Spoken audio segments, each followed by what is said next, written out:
thanks to me this afternoon. Start. We were caught in traffic, Mayor. Yeah. It is now 7:05 p.m.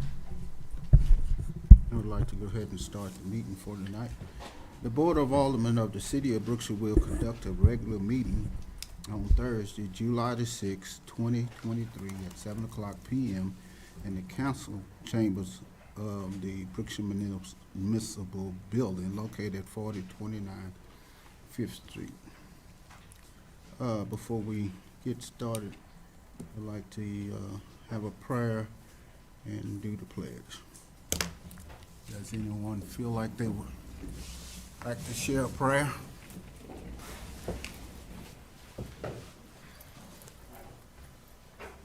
I will, Mayor. Dear Heavenly Father, as we come before you tonight, Father, we ask that you just give the council and the mayor wisdom to make great decisions for the city of Brookshire. We thank you for your grace and mercy that you show us each and every day. And we ask all of this in Jesus' precious name, amen. I pledge allegiance to the flag of the United States of America and to the republic for which it stands, one nation under God, indivisible, with liberty and justice for all. Thank you, Ms. Grant. Thank you all.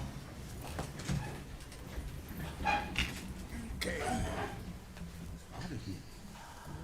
Ms. Glover, can you do the roll call for us, please? Mayor Branch, Here. Mayor Poston Hill, Present. Alderwoman Branch, Here. Alderman Maninelli, Here. Alderwoman Taylor, Here.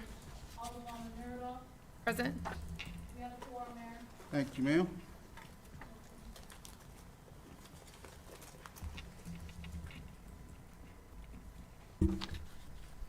Okay, we'll move to agenda item number 3, public comments. Chief, you have the list?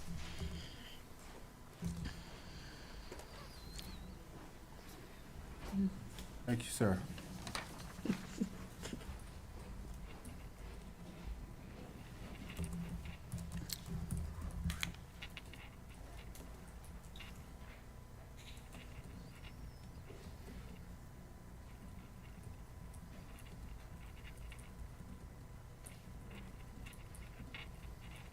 Okay, the first one we have is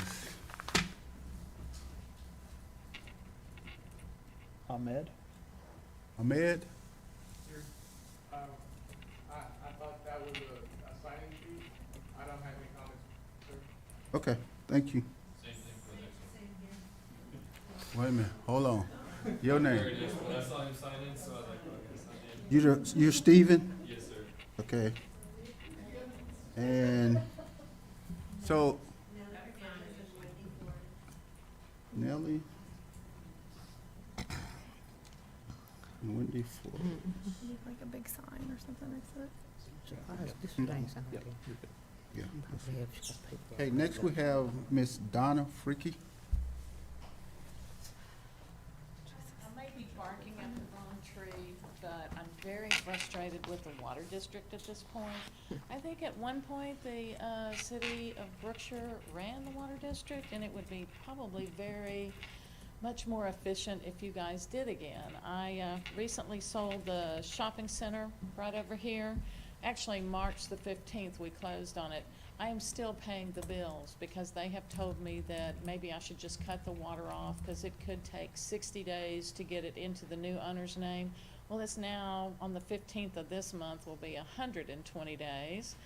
And then I just sold my rent house and nobody's been in it since May of last year, and I just got a $590.63 water bill For 1 month? for 1 month because I used 50,000 gallons of water, and there are no water leaks over there, and nobody's living in it yet. They haven't moved in. But I also have a good friend who I went through her real estate agent to sell the properties, and She's a partner of the gentleman that bought this, and they were wanting to invest a lot of money in Brookshire and buy property here, and because of the water district, they said they will never do so. It's been a nightmare dealing with them.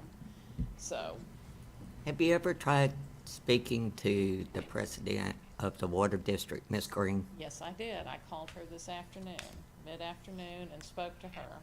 Mid-afternoon? Mm-hmm. That would be, 3:30. that's interesting. And she told me she'd bring it up at the meeting, but obviously it wasn't on the agenda, so I went and spoke. But Where did you call to speak to her? here at the city offices. So you spoke to the president of the water board at our city offices on city time regarding a water district issue. Yes, I did. And she accepted the call and discussed it with you? She did. Interesting. So that's all. Just venting. A lot of issues. Okay, ma'am. I would suggest the mayor needs to document this in writing with potentially a written reprimand.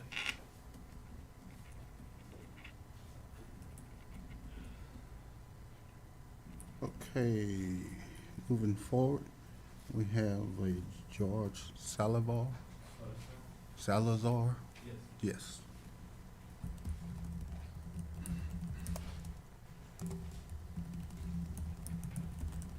Good afternoon. My name is George Salazar, Jorge Salazar, and today I would like to talk about my request for approval of a setback variance to allow minor encroachment of roof eaves and bay windows for my project. Excuse me, would you rather discuss this during the agenda item rather than giving a public comment now? Oh, I can wait. Good enough. He's agenda item number 8, I believe. Okay, I'll get you back up here Thank you. when we get down to number Excuse me, number 10.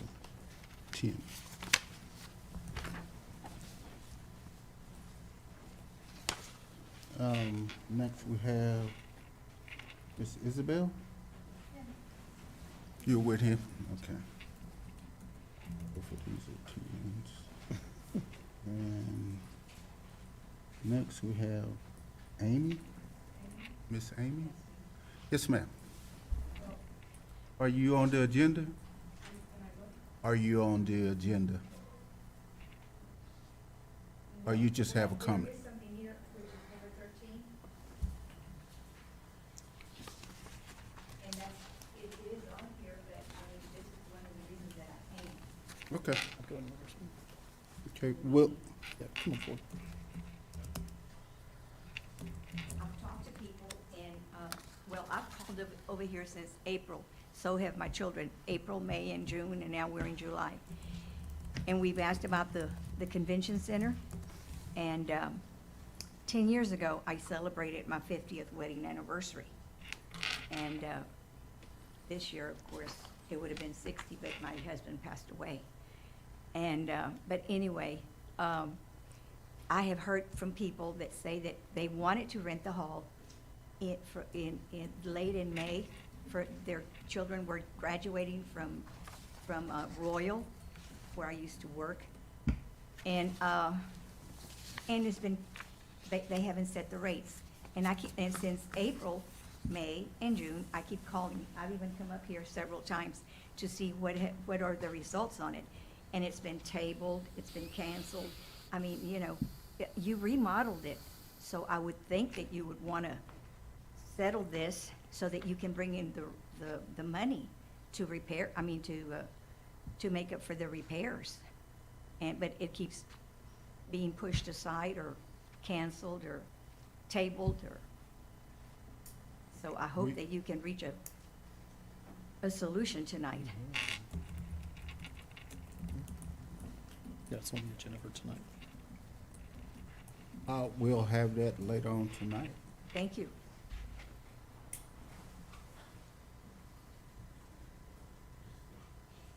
Miss Nelly Hernandez? She's the agenda item. Wendy Flores, that's who, the same. Ms. Davis? Okay.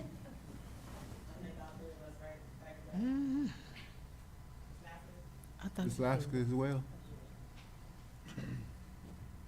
And then Ms. Ruth Rodriguez.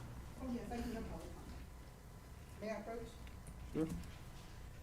Okay, I'm Ruth Rodriguez, and I am a constituent from the city of Brookshire, Texas. Hello to all my neighbors back there. This is a compliment, and thank you for serving the city of Brookshire, of course. Thank you for that. But my compliment tonight is to the administrative staff.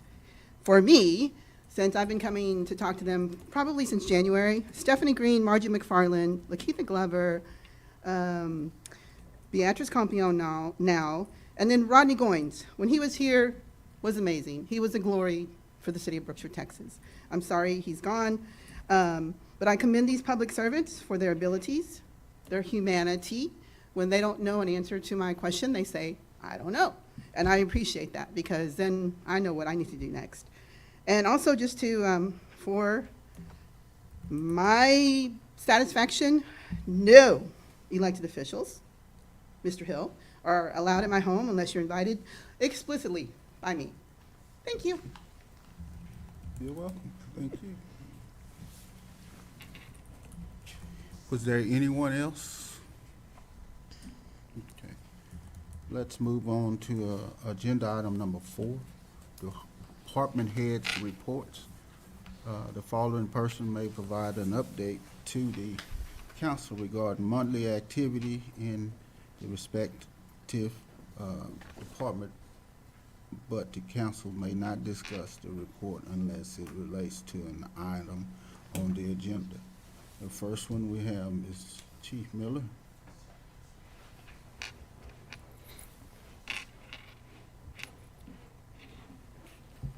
Good afternoon, Council. Good afternoon. How y'all doing? Thanks, sir. Thank you. Sure. That's okay.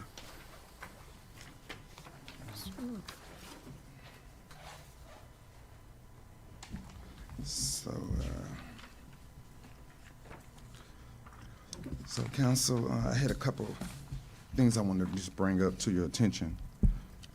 Moving forward with the hurricane season approaching us. And a couple questions, just to make sure we're on the same page. I was here when Hurricane Harvey was here, and how it affected the Brookshire Police Department in the city of Brookshire. So I wanted to see what could we do, what can we do to make this a little bit easier just this year. Like I say, hurricane season is right around the corner. I mean, so like shelters for the citizen, what do we do? What do we have in place for the shelter for the city? Housing for the officers, you know, if we have to stay over at night.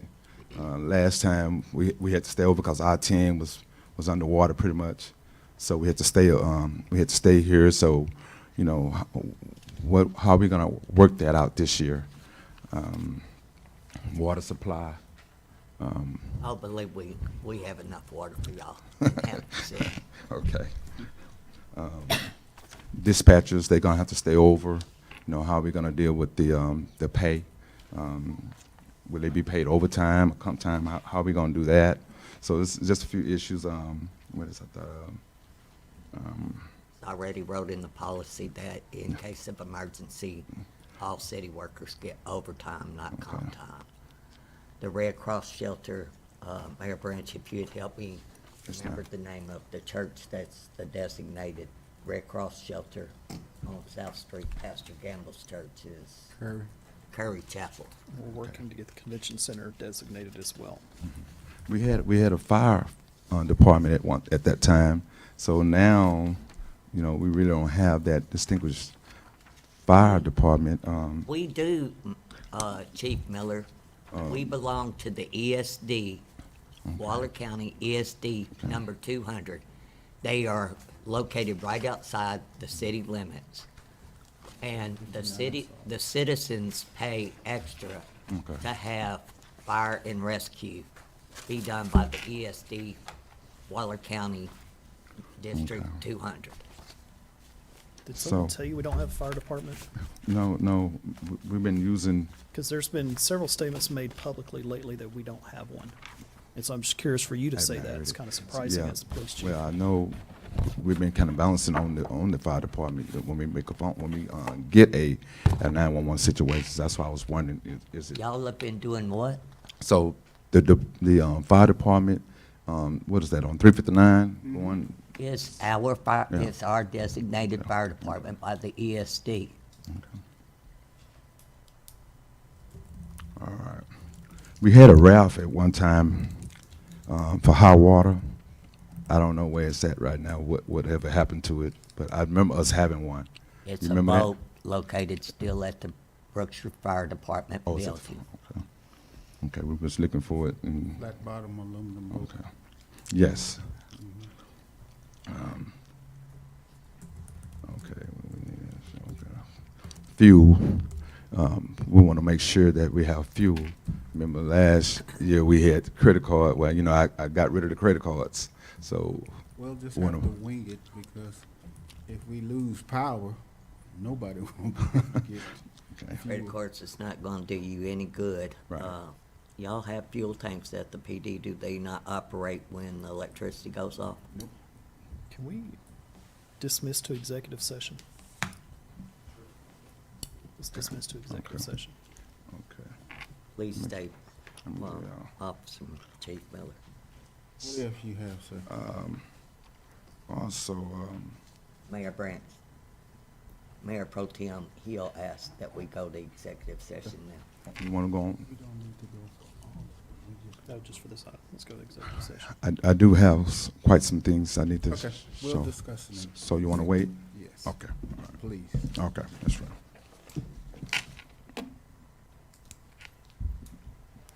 Thank you, sir. The next one, we'll just take care of him at executive session.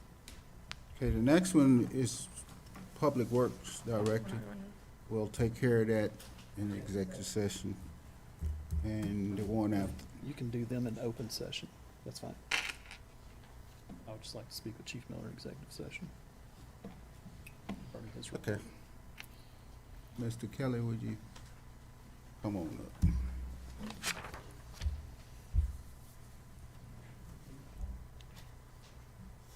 That's fine.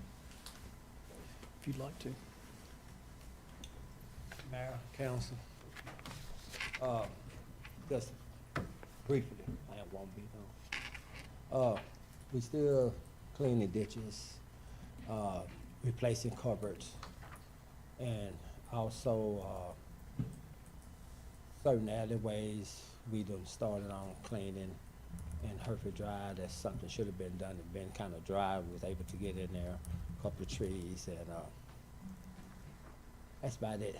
We've been mainly just getting everything cleaned up, getting the water to flow in the right direction. At the last meeting, Mr. Kelly, I asked you to bring back a quote of how much it would cost per month for those, to clean those culverts.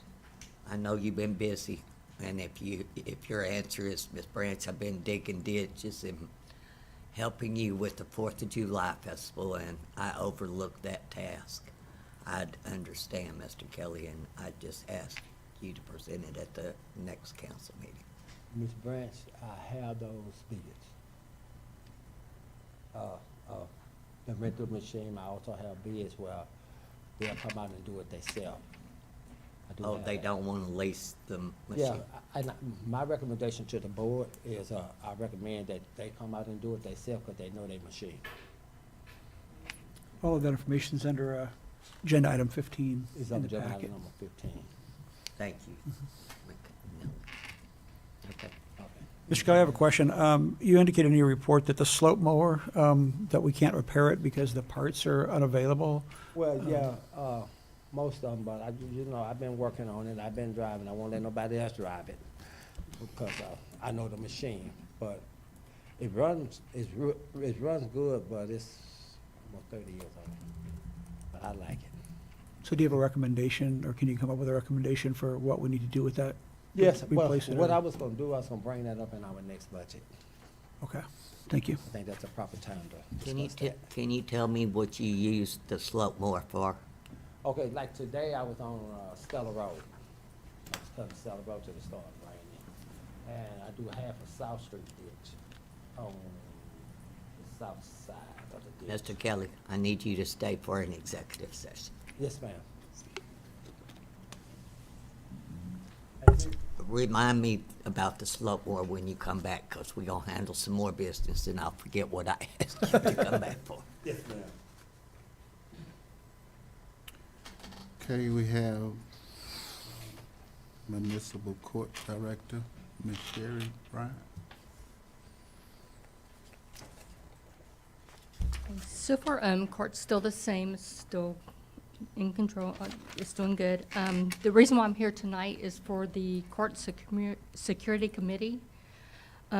Based on what I'm told, y'all did not have to be put on the agenda for this item, that it's up to y'all to accept one municipality out of the city council members to be able to be on that committee. And the judge wasn't able to be here tonight, but he's just recommending that y'all discuss it among yourselves to see who would be able to be on the Court Security Committee. Council, just for clarity, I think last meeting, the judge said that they was part of one of the metal detector. The judge, that was on the agenda, the judge, wanted to create this committee first. I think it was just a misunderstanding that the council had to create the committee, state law, it's that the authority of the judge to create the committee.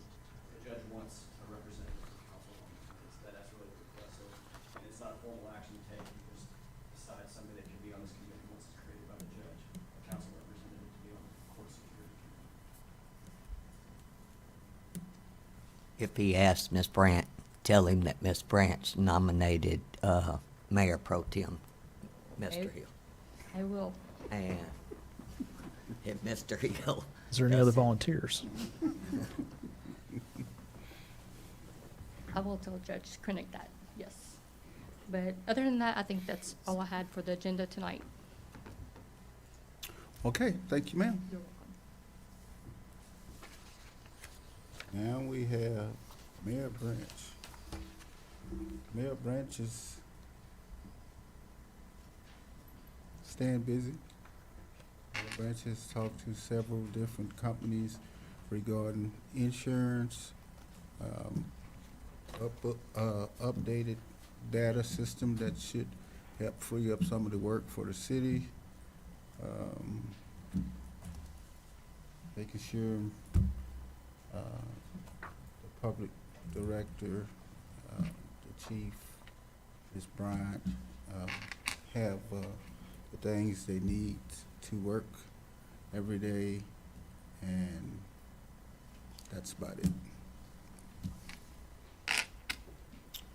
Okay.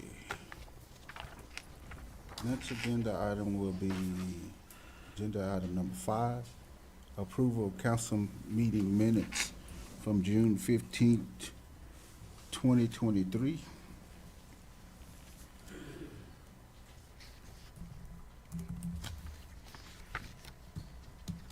I make a motion that we approve the council meeting minutes from June 15, 2023. Second.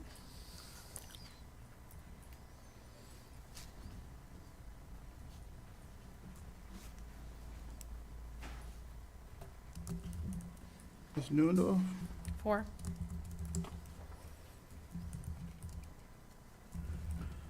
Ms. Taylor, 4. and Mr. Hill. 4. Okay, motion carried. We're moving to agenda item number 6. Considering the request of the Brookshire Youth Sports League for various improvements at Hovis Park, Mr. Daniel Jenkins.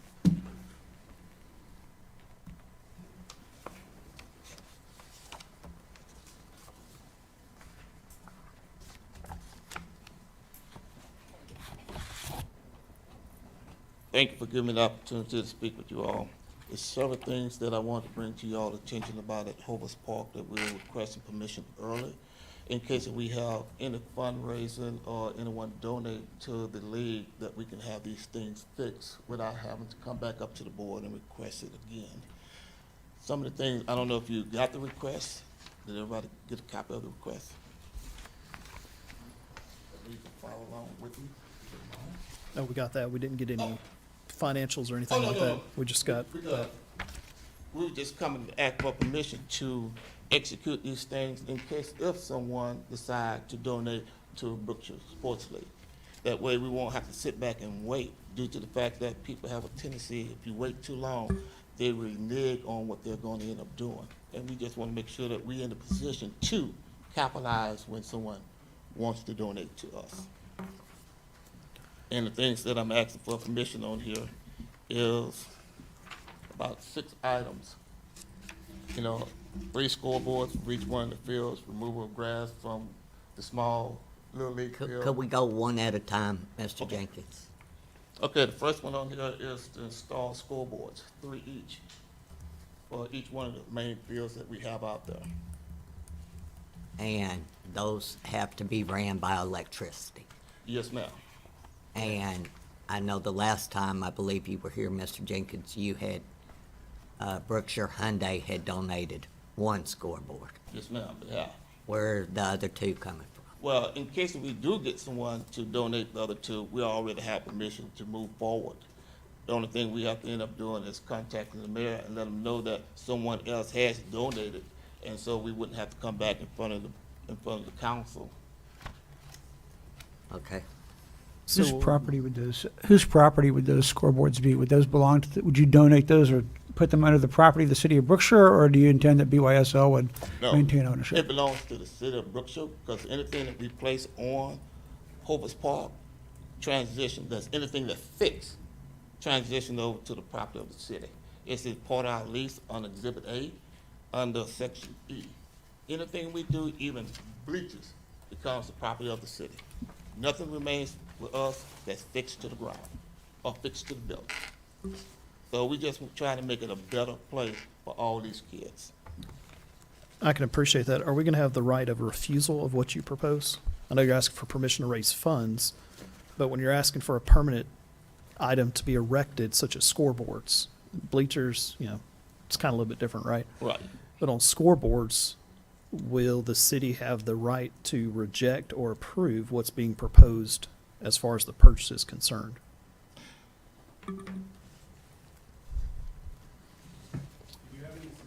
It is, I'm not a scoreboard expert. My thing is, this is a blanket request, right? Y'all could come in here with a lime green scoreboard just for craziness. Well, have you proposed anything, Mr. Green? Is there anything, you're asking us to blanket approve, and there's nothing here now.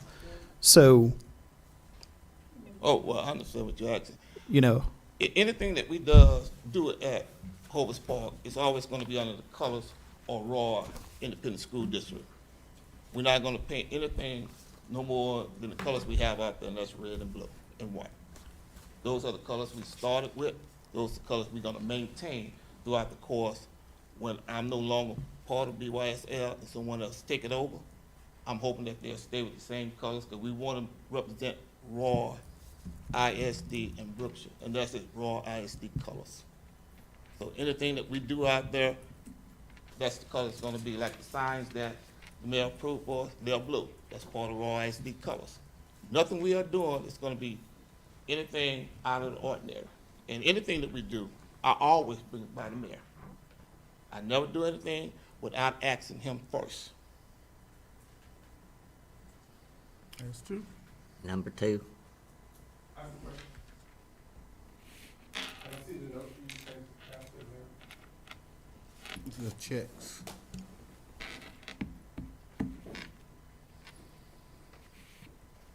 What is that about?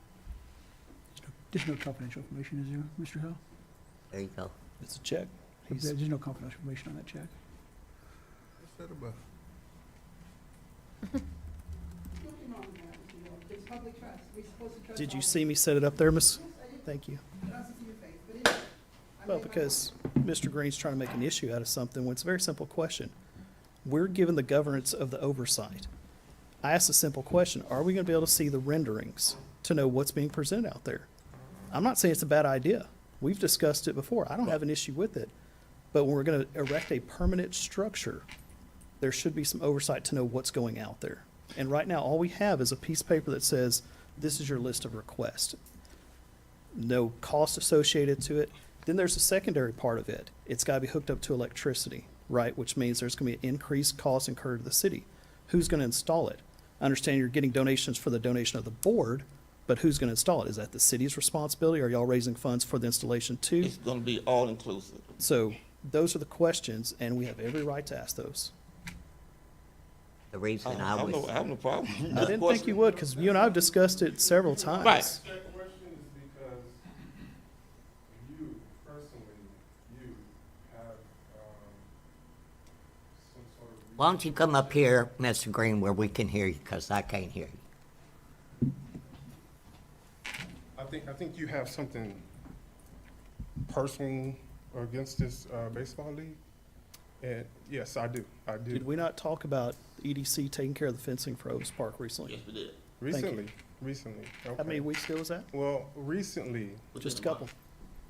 what, do you know all of our games have been played out of town because of the park hasn't been finished? Nope. Has that been, well, y'all played a tournament there that y'all But benefited from? Because, I think this council said that they weren't in the park business anymore. There wasn't a what? In the park business. I think you said. No, the EDC said we are renovating Lowenball and Hovis and Bostic Park, and then we're exiting the park's And business because technically it's city property. And the EDC really shouldn't be in that because there's other initiatives that we have prioritized as the EDC that we need to focus on. Okay. Well, That's after the previous at the same EDC time, board we had- spent over $1 and we million have youth baseball on league that was actually a playing field games. that's unusable at this point. Can we agree on that? That field is almost unusable? It's almost The $500,000 turf field that the previous council and previous EDC approved. Yeah, and the plug was pulled on the project. Who pulled the plug? There was no plug, There was that no was plug complete. pulled. That was complete way That before I was was in office. complete. The whole project was not complete. No. It was completed for opening day of like March of that year. Yes, sir. It was, said it the was 2 whole months prior to election. project. Now, I've got Okay, photos. what part of the project do you I think have- wasn't completed? Well, the dugouts wasn't complete. There were hotlines, there. Whenever we had to practice, we had to use an extension cord to turn the lights on. The dugout is not safe. But And there's has just a that lot of not stuff that was been, actually on here. has that not been, the dugouts, weren't they fixed, Mr.? No, the dugouts was never done. That's something I took up with, Pro Temp Mayor Hill about the dugouts themselves, because the tops was never done. Matter of fact, if I'm not mistaken, if Mr. Keller, remember, you were gonna fix them, and then you were told to stop. That was before you all got Thank you. on board. Thank you. That was before they came on Thank the you. board and told them to stop. So, I've met with Mr. Jenkins several times. I think it's an embarrassment that the park looks the way it is. Yeah, But there's it is. realities as far as financials. And there's also reality if we're gonna make improvements to know the backside of it. That's the problem we have with that turf field right now. They spent $500,000. You know, I saw one and part of the didn't even field that was know. actually pulled up when we were there. It's a big tear on the field. Yeah. that Someone did to it. And purposely tore. Do you know that Purposely tore. probably 3 or 4 times a month we have to refix the bathrooms because we have vandalism happening in the bathrooms? Yes, And ma'am. now that we've taken action of having the bathrooms, we're gonna have to put burglar bars on them. We had The vandalism reason that I long ask before about the scoreboards is we're still waiting for the company to submit bids, because the other night we had to rent, what do you call that, a tower light, out there where people could safely manipulate their way through the festival while we done fireworks, because there's no lighting out there, and we're still waiting on a bid. Well, if we're gonna do 3 of these, then we might as well go ahead and take care of the electricity for that Yes. there. We're not being hard-headed, Mr. Green, but I had no earthly idea that BYSL was not out there playing, because We had a complaint a couple of months ago that there was an adult league out there that we knew nothing about. And since then, Mr. Jenkins and Nikki has answered those questions for us. Okay, all right. Thank So you. we're not against BYSL at all. It's taking a lot to get things done. And that $500,000 field, the previous council, and I was part of that, didn't finish the contract that has to be sanitized, what'd you say, Mr. Jenkins, every 3 months. We weren't told that as a council. It wasn't part of the contract. It wasn't disclosed The till sump afterwards. pumps that I'm reading on here should have been included, or at least let council know that we needed that He for brought that it- $500,000. He brought it field. up, Mr. Jenkins did bring that up to the EDC in one meeting at one point, when the contractor was there. I don't And sit on then- EDC, so I can't say. And things changed. Okay. That's on video. But the whole point. and So the bottom prior line- board, what you're saying is the prior Hold on, board didn't hold take on. action either. Then things changed. The prior board didn't take action either, when it was brought up in that meeting? No. Okay, The prior thank you. board didn't change, didn't take action. Go ahead, Mayor. Things changed. Well, I'm just going to say the whole part of, bottom line of the whole deal is that Mr. Jenkins does come to me, we talk on a regular basis, and there's some things that he and I agreed to just go ahead and take care of. Other than that, we don't have any problem. That's one thing about Ms. Jenkins and the lady back there. They will notify me and let me know what's Go going on. Go say I have to put on my specs sometime to get older here. You know, it is what it is. With the scoreboards, also, it'll come with an advertisement for whoever donated those scoreboards, and it'll be up there for 3 years, whatever, advertisement that they deem fit that's gonna go on with approval of the council. The reason that I asked that question, and everybody knows I'm old, so I'm not bothered by this. When I played softball, we had people to change out the numbers. I remember that, I was one of those too. Right, and so I was that, one of them too. I meant, For that. are we doing electricity? Have we moved that far up? And Yes, ma'am, we are. I'm not sure what was y'all's intentions. That's why I asked the legitimate question, because I meant we're gonna have to bring electricity to those. Right. That's not even in the scope of what we had gone out for bids for. So while we're discussing it, that was the only reason that I asked that question. And that's a good question, you know, due to the fact for the donation, it's enough money for us to run the line all the way back to the building. I calculated that into the cost of the scoreboard, along with any other things that we may need for the scoreboard to go up. The scoreboard runs about $4,500 to $5,500. The remote controls themselves run about $850 for the remotes. And they're gonna have little light bulbs in there, right? They have LEDs. LEDs is the cheapest thing that you can use. They're cost efficient. So Are you aware that those children go out there and shoot out our $800 a bulb of lights? I heard about that. I also talked to my insurance company, and I will be placing insurance on these scoreboards. The scoreboards for each one, for all three of them, would cost hourly $150 to cover them per year. I'm not gonna sit them up there without insurance on them. Okay. I will have insurance on anything that we put out there that could be vandalized, that costs a pretty penny. Are there options that are potentially, I mean, it sounds stupid, but not breakable? Like, is there some sort of protective scoreboard that could potentially be put in place? Because that was my next question to Ms. Branch is, we've had people complain that there's no lights out at Hovis Park. We replace the light bulbs all the time, and then somebody goes out there with pellet guns and shoots them. One of the things that And it's really annoying, Yeah. because we're trying to do things for the city, and we need the Right. citizens to help take care of it. And I don't want to see a business donate the scoreboard, and then somebody goes out there and goes, oh, look, light bulbs. Correct.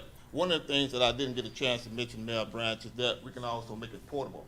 Portable means that we can pull that scoreboard inside our facility every night Lock when it. we're utilizing that scoreboard. So it's, put it on skids or wheels, roll it out there, plug it up, use it. At the end of that game, unplug it and roll it right back into the dugout, right back into our cage. Because that's another way we can end up cutting down on, might be a little bit more cost efficient to make it, but I'm pretty good with woodworking and things of that nature, so it shouldn't be an issue. So we can roll that back into our equipment room every night when we use it. And it won't be all the time we're gonna be using it, it's only when we having games there, And if someone wants to rent that field and use the scoreboard, they have to pay to rent the scoreboard. That's another way to generate money if other teams or whoever comes here want to utilize it. Okay, number 2.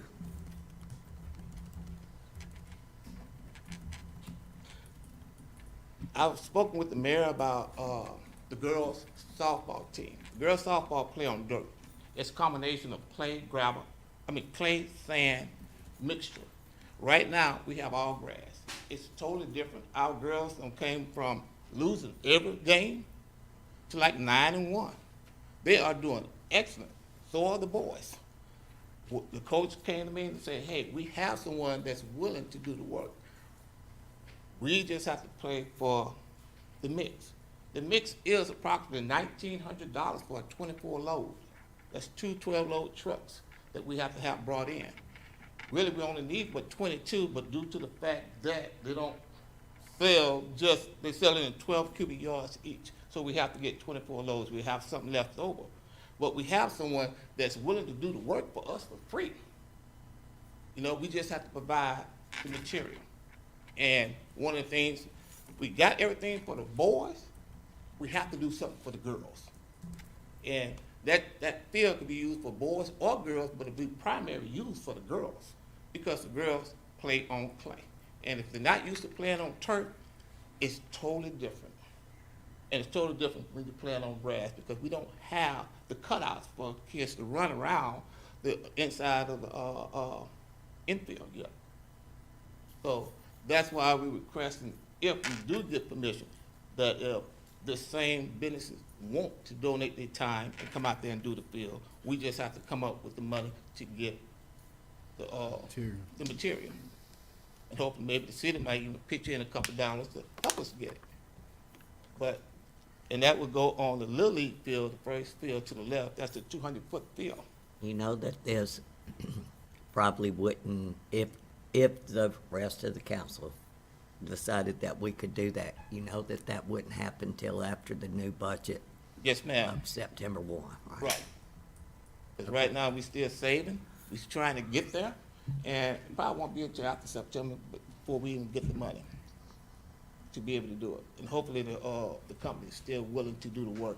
They're just gonna take all the grass out, haul all the grass away, the old grass, and relay the clay foundation down for us. The only thing we have to end up doing is remarking the field like it should be and move forward from there.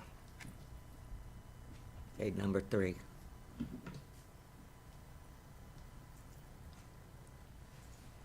Replacing the dugout tops.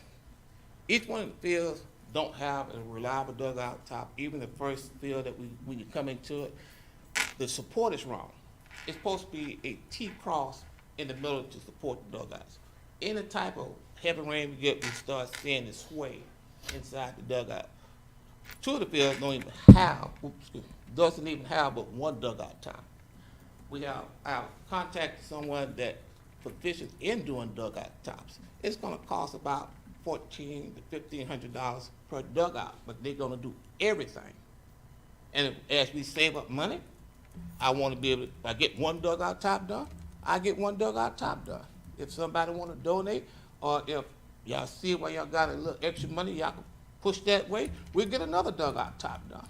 But it's the better benefit of everyone, because everyone loves the field and they love being out there.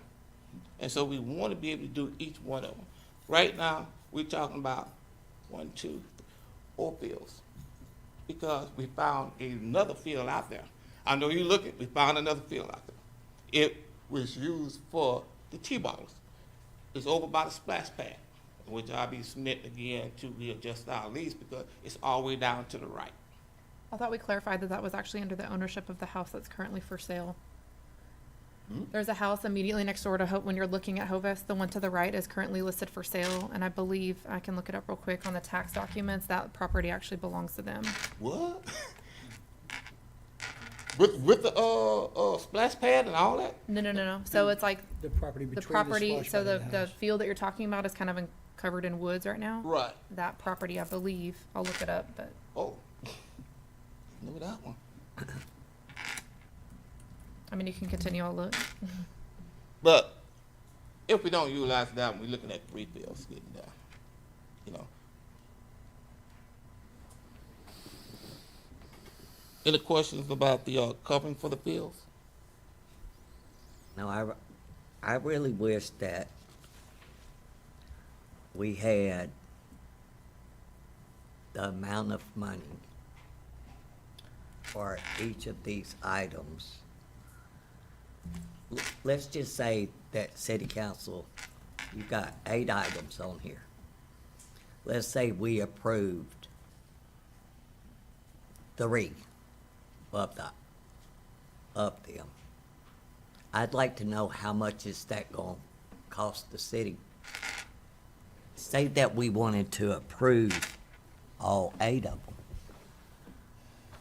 I'm not prepared tonight, and I don't know about the rest of the council, I'm just speaking for myself, of how much total all of these 8 items listed is going to cost the city of Brookshire. I didn't tally that up. I know what each one of them would probably cost, but all 8 of them, I can't tell you right off the top of my head. I'm be without- like Judge Judy. Probably or basically, it's not going, Going to cut it. no. So I can't give you an answer to that until I tally it up personally. Okay. That's, I'm in the same position you are, Ms. Branches. I'm not prepared to give a carte blanche. We approve these. I'd like to see the costs associated with each of these. I'd like to see some ideas of where and how these things, like if we're gonna lay new electrical wire, where is that gonna be dug up at? How is it gonna be installed? Who are the installers going to be? Are these professional bonded insured people or volunteers? If we're putting new fences in, whatever we're doing, I really think we need to see that. And we also need to see what is gonna be the future financial impact to the city over the long course of installing these things, to the city as well. So, right now, I am not in a position where I would feel comfortable doing a carte blanche And I do approval. understand that some of these, You know, is going to benefit the city Right. in the long run. I mean, Don't get me wrong, I love It- these ideas. Let's do them. I just Right. think we need to do them right and piece by piece with the appropriate fiscals and the appropriate planning and all of those things put in place before they're approved. and I also agree with you on that, but the thing about it is I'm not asking to go out there and do it right now. What I'm asking is that where I still would have to pull a permit through the city. I just can't go out there and do anything without having the city to approve it because it's required to do a permit. And anything that I do, I still gotta let the mayor know. So what I'm saying is that all this is not gonna be done at one time. I'm saying if we get the opportunity to do it, I don't wanna wait 2 or 3 months to get back in front of the board to start the project. I'm only asking to say, hey, can we do it? Because that's the first thing they're gonna ask. I'd love for you to do all 8 of these, but I'm not at liberty to say that the city can afford to What- do all I'm saying 8. the city would, let's just say the city didn't have to pay for it. What I'm saying, if I get donors, they would pay for it. The city wouldn't have to pay for anything. If the city wanted to, then that's fine. But if I get donors to do it, because people are coming out and they are looking at what we're doing, and they are most definitely interested in helping Brookshire and Brookshire Sports League out on getting these things repaired out there.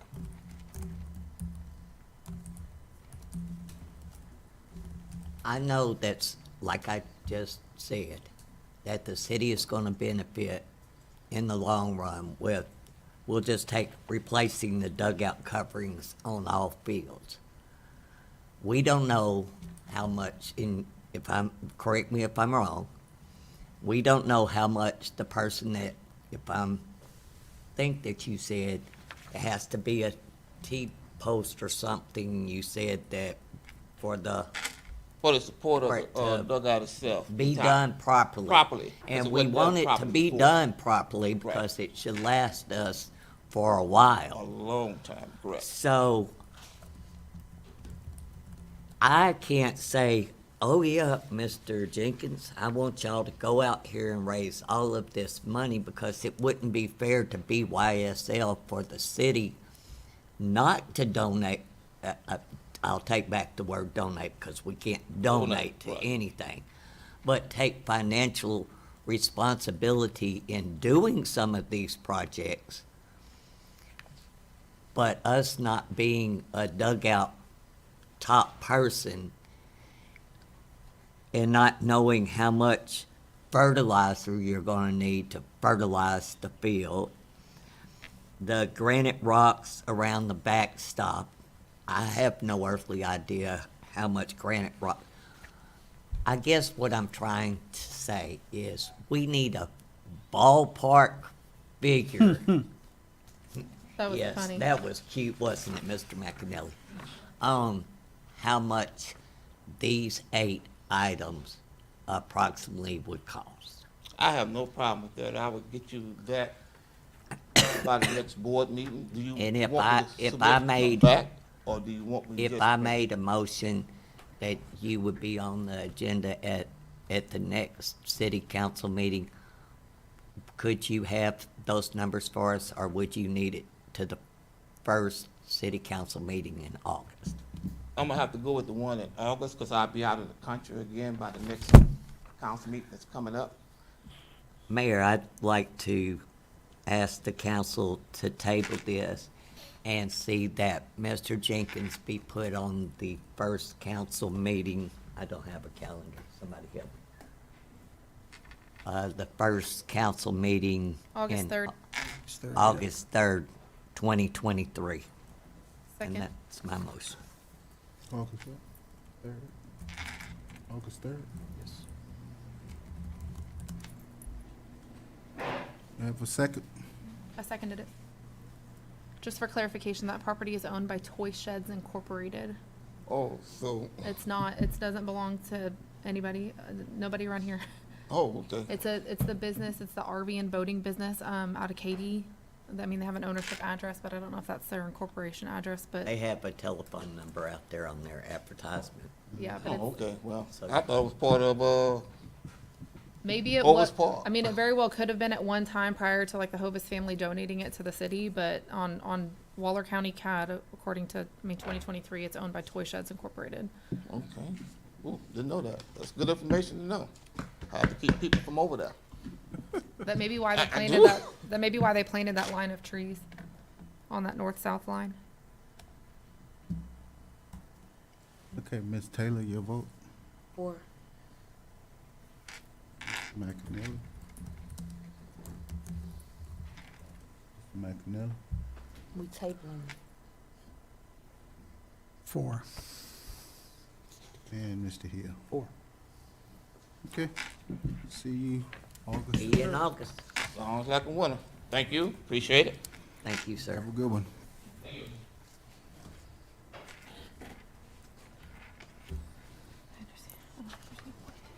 Okay, agenda item number 7, considering resolution number 1452, granting a variance for certain plating permitting requirements for a proposed home to be built at 507 Purdy. Mayor Branch, do we have an answer to the looming question of street ownership on this property yet? I spoke with Lotta, I don't know her last name, and if I do, I couldn't pronounce it anyway. And she assured me that she would get with Mr. Pruitt before our next council meeting to ask that answer that question. So there were some emails, not just to me, but to several staff members too, that the issue here was that I think in the report, it said that it's not, it doesn't front on a public street. Your requirements say that all plats and all lots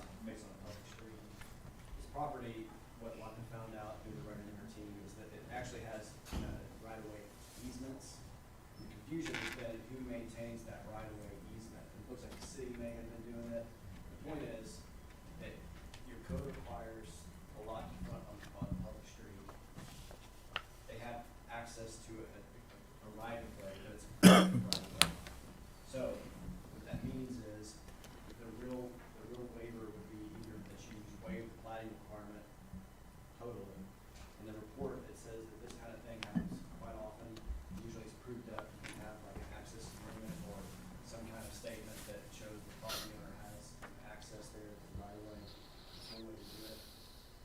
And in that case, what it would be a minor plat, so generally these things would be approved administratively, but you would do this, the full-on, plat process.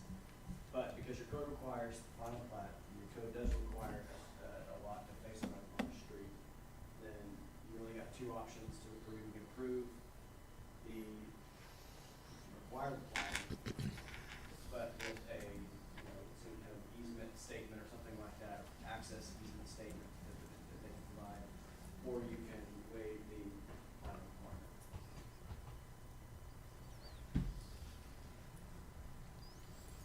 As legal counsel, if you were in our So position. So if the same lot were in your old town portion of you would have a way to waive the plating requirement straight away. Yep. If you had minor plats options, which this was submitted, you kind of have that now, if you didn't have this was submitted, then you could have this thing, still require the plat, but have it approved administratively, save time for everybody. When you get, the whole point of plating is you get the right-of-way dedication from the property owner. At some point, if you don't require plating now, at some point, like if the property ever sells, the plating issue's gonna come up, and, 90% of the time, if a permit's required, it's gonna be attached to a plat. So at some point in the future, a plat's gonna be required. Here, I mean, if you don't get that, what you're not getting is you're not getting the straightaway right-of-way dedication, but there's a right-of-way on the property, it's privately held right-of-way. So I think that was the concern that I expressed at the original meeting, because I know like in the original request, you stated that like this is gonna be a forever home and it's not changing Yeah, it's ownership. not changing. At some point, it's going to change ownership, whether that be through selling or inheritance, right? Because none of us are immortal and we can't live forever. Yes, ma'am. So at some point, it's going to change ownership, and I think really the question is, are you gonna take care of the plating now, or are we gonna require a future owner to take care of the plating? And that's where, I know for me, expressing frustration for you, because you keep coming back to the meetings, and I don't wanna waste your time whenever the plating issue is gonna come up through a title search whenever the property changes ownership at some point. I understand that. Right. I've called multiple companies, and they said that it would take about a year to get that just platted. No. 3 to A 6 year to months to plat a it? year. Wow. And I thought it was a matter of like from one meeting to another. that's what I thought, but it's not. Apparently, it's not. That's not the case. So I can't wait a year. And it's hard. Do you mind if I ask, was it a private company that you contacted, or was it somebody through the It's county multiple, appraisal? just around Houston, Katy, surveying companies. I think that we are to go with the resolution and grant the variance. And when he's 90 years old and leaves this earth, his kids will inherit it and they'll have to They can deal deal with with the it. plating. They can deal with the issue. I don't have to deal with it. They're gonna look back on July 6th Yeah, they're gonna hate me, but it's all video, right. and they're It's gonna. part of parenting. But you have to live to 90 then, right? If we We'll hope do for this that, but, variance. Mr. Pruitt, is there a way that we could grant him the right to start building, but that the plating would need to be completed within the next 12 months? That's something, so by the way, yes, the answer is yes, you can do that, but in addition to plating. And the plating probably would take that long, just everybody's backed up now, engineers. There's a difference between the survey, probably done pretty quick, plat document, plat would have to reflect all kind of right of ways and any kind of dedications, so it's gonna be all reflected in that, which might take time. But yes, you could, because the issue here is, and also your code requires that you can't start, no permit can be issued until the plat's recorded. And so, probably that's the problem here, is that construction wants to begin, but you don't have a plat on it, and then we have this other issue with the right of way. So when you could issue you could allow the construction to start prior to the final plat being recorded, but put a 6 month or 12 month, 6 month time limit on it. And then within 6 months, if the plat hasn't been finalized or whatever, then, so again, you're required a plat, but it's gonna be 6 months from now to file. It's not then an extension, or you could just flat out wait it. And there's I think we ought to waive it. You stated that it was found to be, Mr. Pruitt, a private right-of-way? That's what Rhonda and her team said, is like, it's So- still kind of confusing, but what looks like is you have a private. Right-of-way with public access easement. Essentially an access easement, but you Correct. have a private access easement. why it's confusing is it looks like the city has been maintaining that as a street. even though Right. it's a private access easement. Yeah. So that's So, some issue we need to clear up too, I think, and so it could be part of the deal is that we figure out why, if the city's maintaining it, why. well, do you mind if I ask you how long you and your family have owned the property? My dad has lived on the corner of Purdy and South for 31 years. And And right down, literally 5 houses down, he bought this property back in 2017. I'm just curious as to why that didn't even come up during like a title discovery for easement, because this is something that would have to be deeded over at the sale of a property for a private access easement. So that's similar to your question. You were here several months ago, weren't you? Okay. So this is like a similar issue where, you know, whenever you have a landlocked property, you have to have easement deeded towards you, which transfers with the sale of property. Well, we So do that's have why a I'm- deed. I mean, but I'm not. No, I know, but so like it would outline your easement permission essentially. Yes, ma'am. So like that should have been transferred with the sale of property, which would clear all of that up for you. Because this wouldn't even be a question had that been included in the sale of the property, if that makes sense. So essentially what it sounds like is a street has been created, but it's private property. Your dad purchased property that's landlocked and nobody declared what the easement was for it, which is why all of this is in question now. So somebody essentially needs to like, it's a, Well, there's multiple houses down this. right, but And they're that all doesn't gonna mean face this anything. problem at some Yeah, and point. then- there for Unfortunately, years. that doesn't mean anything at this point, I mean, depending on when they were built and, Yeah. you know, how long those people have been Those houses were probably built there. like in 1950. Exactly, so that's, I was like, it was a different, That's a long time. yes. Yeah. Nobody up here has been in So council. do we that think this may become an issue on the other lots between his property and the roadway? It should be in your packet, the last page of that is a lot of those comments in it. And you'll see that what they found is that for all of Purdy Street in that area, it's really not, it's not a right of way dedication law, it's a series of easements that were on the property. So whenever it was subdivided, not platted, Not platted, but it was subdivided. probably sold by spending the meets and bounds. were Right. pulled out. Those are probably all, I'm guessing, access easements is over time. But I think two things here, the city's been maintaining it as a street, so it's really not. Right. So that's the issue. So if it becomes a problem in the future, this is the same situation's gonna happen. But they're access easements that aren't properly recorded either. So then, I mean, on one hand, I agree with you, Miss Branch, like, let the man build his house. But at the same time, I know that it's going to be an issue at some point in time. I When almost agree he's with you. 90 and his kids inherit it. I know. So, Well, I'm the at- issue could become though, let's say the next door neighbor Right. between you and your dad's decides next year to sell. It's my uncle. Okay, let's say your uncle decided to sell. Tell your uncle no. And then we're having We'll the probably- same discussion again, right? And then the next, because I think the next property is the, it's an older gentleman, I can't think of his name at the moment. And his wife's name is Myra or something, if I remember right. Mr. Bruce Hahn. Yes. So are they family? No, Are they? Okay. they're so, not, but they've been neighbors for years, Yeah. and we Well, let's even say they take decide to care of them, move. They take care of us. We're you going to know. have this same issue coming up. We either need to have, I Well, mean, that. the house is not by Bruce's house. My No, but the dad's way, house. the But it's way in a like, so, series. and ultimately for this all be resolved, we either need to have easements that are properly documented and recorded, plating, and then if there's some sort of way that the city could potentially legally look into assuming ownership of Purdy Street so that it did become a city street, and then all of this would go away. Well, I mean, it's been running fine for 31 years. So, could we grant his variance? I don't And- disagree with you. I I'm mean, just we- thinking we- of future, I get you. I understand. You know, I understand. Because in completely. theory, the next owner could come in here and say, I don't want you touching the street at all. And That's part of that's- my Private property. owned, we kick 'em out. Well, I'm playing. no, but I that know, was, you that know was what I my mean? So concern that's whenever the- we had the first meeting, need is that it if somebody formally written. came forward and said, you don't have any easements documented, you have no plating, none of you have any right to this property other than the fact that you did a purchase or change of transfer. And a survey. That's Right, pretty so much it. my concern is just looking out for your protection and your family's future protection, that's all. Yes, ma'am. And then also, just legally down the road, make sure everything's buttoned up and squared away so you don't have to worry about anything in the future. I mean, I understand. I just, I do, you know, I know I you need to s- start I know building you wanna now. build your My house. kids Yes, are sir. Justin, getting could I big ask you a and question? apartment don't do it. If we pass Understand, this sir. Don't do it, resolution I'm telling for a you. variance, I understand.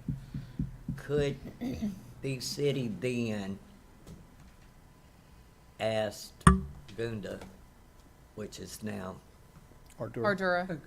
Aldura to do the work of making the Purdy Street part that is in question part of the city, and then that solves his problem and the city's problem and his grandkids' problem that's gonna inherit the land when he's 90. You can have them spearhead that up, and it's probably a little more complicated than that, because let's say like the properties that have this, I would assume split this. And a huge company. This metal company right Right there in on front of the it. end. DNR pipe is on there as well. So whatever, like, we have to, but yeah, you can get them directly, they can probably clear up a lot and give us a little specific, details of where we're at, and show not only this project, but all the others there. Probably a way to go, again, if you wanna move forward with construction, then you can say, first of all, is to allow the construction to begin before the final plat's recorded. But, put some time frame, if we wanna go that direction, put some time frame on to report back on the status of the platting. And then, as part of that though, it's either gonna be some kind of, the plat's gonna reflect this easement, or it's gonna be, we'll have some dedication document at that time that'll actually dedicate to the city as public right of way. So that's probably the way to clean it up and give you some time so construction can start. You said that your dad lives on the corner, is that correct? Yeah, so it's South Street, and then Purdy is that Huh? dead end. So Mr. Gomez, right? Yes. Okay, so this is a part of, like, why I was expressing the concern. The property immediately across the street from him is owned by Lanier Family LLC. And then you have the Hans, and then there's a property in between Mr. Hahn as well as your uncle, and then subsequently Yes. your property. Yes. That's also owned by this LLC. Yes. So that's where the concern is, and then this is the same company that owns the large corner immediately across the street from you. Yes. It's 31 years, we'll pretty much know everybody right there, and, we all kind of in cahoots with everybody, private street, old relationships. It just takes one person, though, to change their mind, and we just Oh, want to yeah, I protect have you. no doubt about that, especially nowadays, so, I'd like to make a motion that we allow him, allow Mr. Gomez, is that right? yes, ma'am. Approve resolution. To start construction and the city move forward with looking into cleaning up the easement question, and that if plating is required, that we give him 12 months to, if a plat is needed, we give him 12 months to get the plat, but that makes sense to y'all? Yes, if we could maybe amend it to say, once that's determined, then he has 12 months from that date, so that the time doesn't start ticking right now. That, Justin.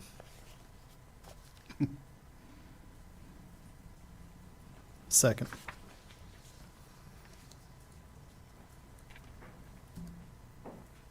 Does that help? Hopefully. What happened? I said, does that help, hopefully? Oh, yeah, we'll, one thing at a time, can't rush into things, so we be patient, wait on the Lord, and that's pretty much it. Right, that's right. So, Hopefully you can be in their home by the holidays. we'll be there. We'll hopefully be there. If not, we'll get there. 4. Ms. Taylor, 4. Mr. McAnally. 4. Thank y'all. Have a good Congratulations, sir. night. Thanks for your Thank you. patience. Thank you.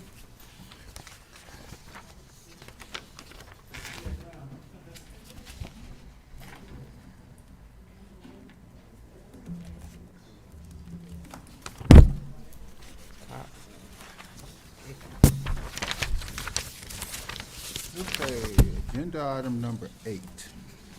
Considering resolution number 1464, authorizing the moving of a structure to 3744 Bermuda Drive, Ms. Nelly Hernandez.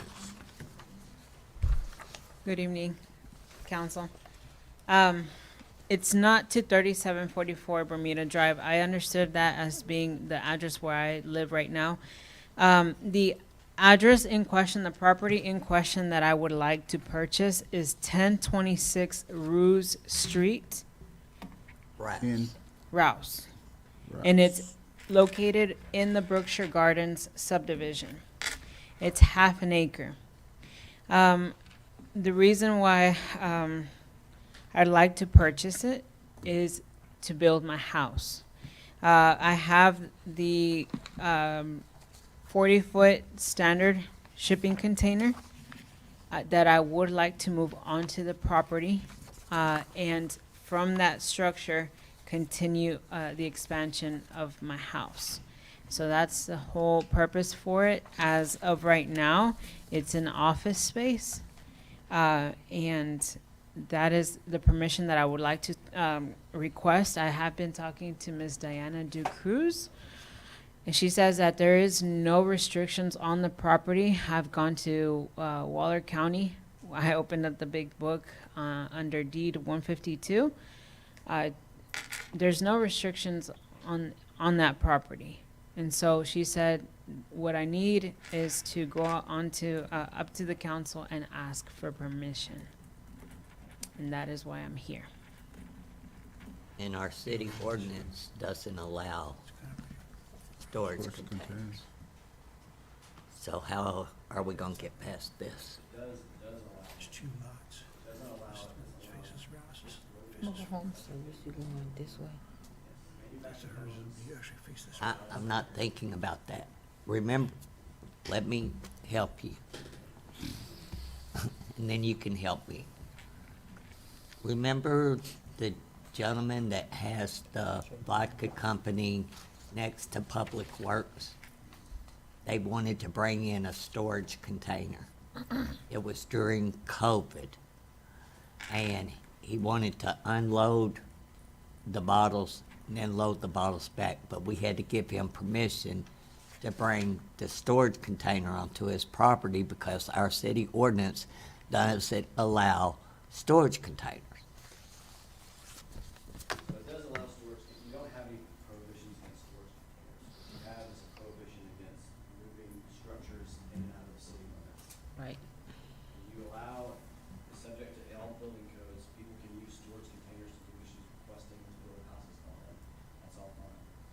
Two issues here, at least two issues. One is that actually, there's a permit process for getting the stuff to be moved. That hasn't been started yet. Second issue is that she doesn't own the property yet. So the main things, if she owned the property and we were to grant a permit to move the storage container onto the property, then she's gotta meet all applicable building codes, which in this case is, there's two other portions of that, which would mean within a certain time frame in your code, she's gotta meet all that. And then I think this also suggests it's gonna be an office and a house, and so it needs to be clarified what the actual use is gonna be, because that's part of the building code that applies. So the primary thing is, it sounds like that purchase of the property, or you need to get authorization from the property owner, and then you need to start the process to getting the storage container moved onto the property. And that's the permit that you need to apply for. Can you repeat the first part? So About if going you to don't own the property, then the city council can't. We can't give you authorize permission. something to be moved on a property you don't own. So you need to either own the property, Mhm. or you need to get authorization from the property owner to have the structure moved on the property. Correct. So the property is for sale, and I'm trying to purchase the property, but I don't want to purchase the property without knowing that I'll be able to move the container onto the property. There's no purpose of me purchasing the property if I can't. You And can, so, you can do a that's property the purchase subject to permission. conditions. I'm sorry? You can do a property purchase subject to to conditions, so you would make an offer on that property, have an agreement, and as part of that, you have a condition that says that the final sale is contingent upon you getting permission to move the storage container in. And if we were to not grant that, you walk away from the deal and you're not obligated to it. It's a cash deal. Can we That's even part of the move on this since we're Are you working talking with the about realtor? a structure and the I am working with address the is realtor, wrong? but it would be a cash deal. So even if it's a cash sale, there still has to be a contract that's entered in, Correct. and there could still be a conditional contract that's signed, even if it's a cash sale. Oh, Absolutely. It's just for your protection. So Brad, just to answer your question, everybody hears, but there's no action to take because the start of process would be an application to move the storage shelter, you know, that hasn't been possible yet. Would we be able to approve or deny something if she were to come back and present us with like a conditional contract? You could do it that time, but it had to be part of the application to move the storage shelter. Correct. And the problem is that permit is only for 60 days. Right. She's gonna have to do plating, which we were just told is We were gonna just- take a year. Talking about. Flood zone permit, building permit, and an access easement dedicated, because right now there is no access easement, and they're forecasting Ardura, you would need a 20-foot wide by 660-foot long driveway based on where you've laid out it's gonna be. So that access easement can be taken care of with your purchase Okay. contract. It needs, that's something that your realtor needs to write into the purchase contract, is designation of the easement. It's essentially the same conversation that we were just having with Mr. Gomez prior to you. And I believe that was the conversation that was concerning last time you were before council, because I know that you were looking at the property, but there wasn't any kind of designation of that easement. And we were like, what if you buy the property and then the owner's like, nah, I don't feel like giving you right away access. This is not the same property in It's a question. different one? Okay, Correct. gotcha, This okay. is not a landlocked property. This is actually, right on First Street. It's right at the corner of Fourth and mhm. Rouse. Is the application then still reflecting the previous property? It is. That's why, okay. Because you said that okay, that's what you were clarifying, that you put the address that you're currently residing at. Yeah, that's where I live right Okay, now. so I'm that's sorry. why Ardura's recommendations was for, no, I gotcha. Ardura's recommendations was for easement access granted because of the discrepancy No, in I'm sorry. address. The address for the property that I'm trying to purchase is 1026 Rouse, okay. Rouse Street. So no, I did reach out to Ardura, because she reached out to them recently as well, to ask some clarifying questions before tonight's meeting, because I had the same concern. Are we talking about the same property? We know what the issue was before. But no, they did clarify it's the new property. However, there's concerns are still there, the flood zone The issues. flood zone issues, I know was the one we Correct. talked about. I Plating am and that working stuff. with an engineer right now, and they're working with the Brookshire Water Company as well. The drainage district. The drainage or the district? water Okay, Drain- okay. Both. The water company said there's no problem on their part. It's the drainage system. They sent me all the application and everything to go forward with that. So I do have an engineer helping me out with that part. Okay, And so, but I did not want to move ahead, I understand. purchase the property. I understand, and yeah. then not Because be then you're able like, to- what if, and then I can't unload it. Correct. No, I understand. Correct.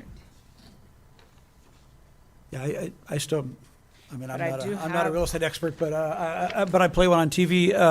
So I would suggest you get a conditional sales for that, and then from that begin the permitting process using that conditional sales agreement. And you can put all the conditions you want in there, plating and easements and the condition to move and all of those things. There's like The- 1,000 different amendments you can attach to a And sales all of contract. those will allow you to back out of this deal if at any point any one of those does not come through. But without you having physical control of that property through a contract, we can't do anything for you. Okay. Yeah. And in order to get that permit, who do I need to speak to directly? City Hall. City Hall. Okay. Is there a person in particular? Beatrice. Ms. Beatrice is our permits Beatrice. expert. Beatrice with City Hall. Okay. All right. And y'all have a meeting at the end of this month as well, right? The first It's and the third first and Thursday of third every month, Thursday yes, of ma'am. every month. Okay. At 7 p.m. Absolutely. Okay. So I can get placed onto the meeting of the Mhm. third week. Absolutely. Okay. I would contact your realtor and ask about those conditional contracts. Yeah. Right now, yeah. He's on vacation right now, but he's coming back tomorrow. No such thing as vacation for a Yeah, for realtor. real estate agents, no such All thing. right. Council, Alright. should we ask Ms. Glover to place her on the next agenda now? Just in case. Just in case. She will have to fill out. Yeah, the formal application in hand. Oh, okay. Yeah. Yeah, because if something falls through and she needs to move it to the next one after, then it's easier to do that. So just when you get everything ready, come back and ask to be on the agenda. Okay. That's part of the permit process, that's moving the structure process is the city part of the process. Okay, thank you. Thank you very much for y'all's time, and y'all have a great evening. Thank you, You ma'am. do You the too. same, ma'am.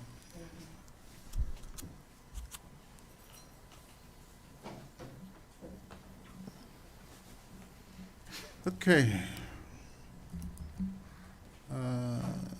Agenda item number 9. Boy, we moving slow.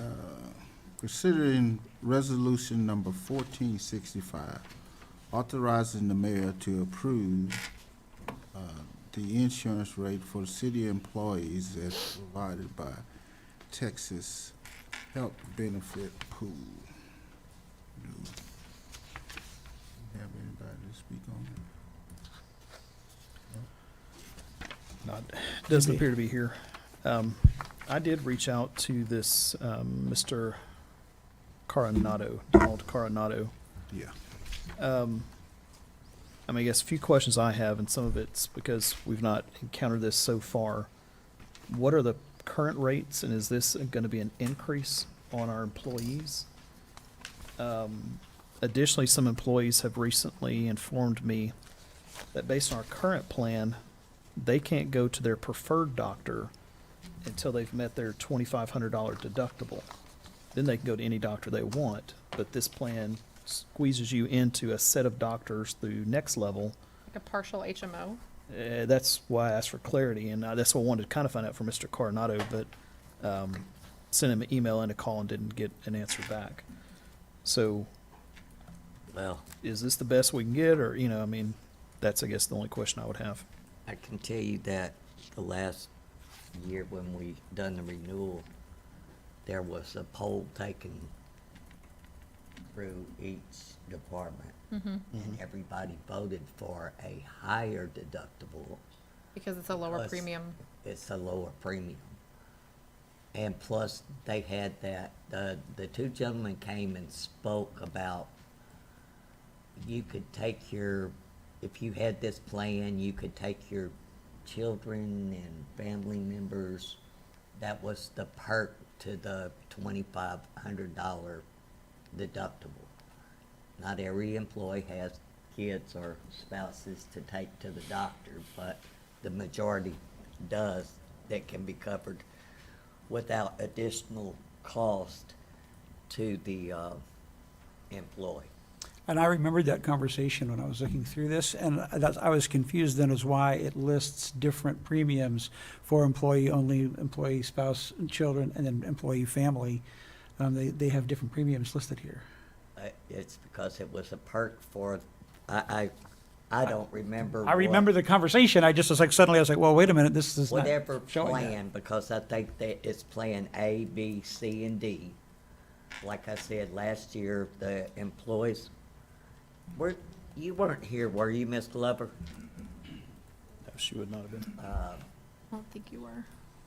And they ran it by each department, and the department heads asked their employees, and everybody wanted to go with the higher deductible,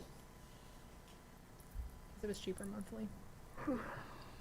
and their co-pays, I think, were not quite as, I think they were a little bit cheaper, but not as, yeah, cheaper, but when you go to have surgery, that's where your $2,500 deductible kicks in.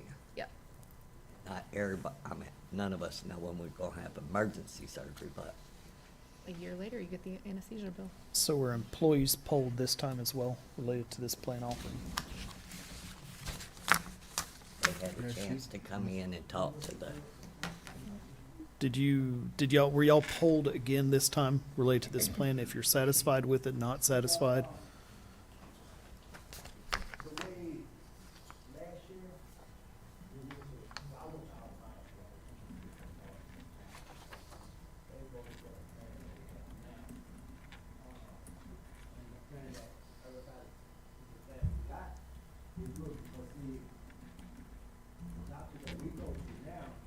We don't have no But it has to be hire their the specific doctors. So if you have a doctor you've been using, yeah, it's an urgent care. So if you have a doctor you've been using, you're now migrated over to the urgent care in order not to pay. It's sort of like the United Healthcare people was not accepted. I think it was Methodist Hospital and the employees used to have United Healthcare, and we picked a different plan. And that's what threw most of the employees was going to I can't remember, was it Methodist or Herman Memorial physicians, and now that hospital doesn't take United Healthcare is why they changed and chose this. You remember that, Mr. McAnutt? Do you remember that discussion? Well, my concern at this, my second concern at this point is not only the disparities between what was discussed and what I was seeing reflected here, but also that this says that the deadline to sign this and return it was July the 1st of 2023, so we're already behind the deadline on this for our employees. So I don't know how much longer we can put things off and try to get clarifications and all of those kinds of things without Ms. Glover, this lapse. didn't we already sign that? Yeah, my copy shows the mayor's already signed it on 6/29/2023. So this has already been signed at this point? So do we need to vote on anything?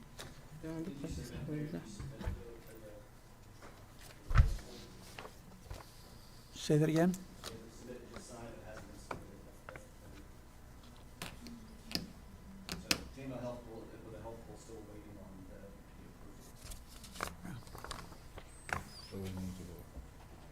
Yeah, I mean, I guess, again, my concern was, were the employees given a voice and were they okay? Feedback I've heard is unless they're going to the urgent care, they're having to pay to use the doctor they've used for years, unless they're going to the urgent care. Same thing happened last year. We had to change out of United Healthcare, Yeah. and it went to Blue Cross and Blue Shield. Okay. I'm not opposed to the plan as I looked over it. It looks like there's nothing in it that strikes me as an unreasonable plan for what's there. I just am not sure that it's what was discussed with us originally, and I feel like we don't have time to mess with it because we're under the gun, and so that's where I'm at.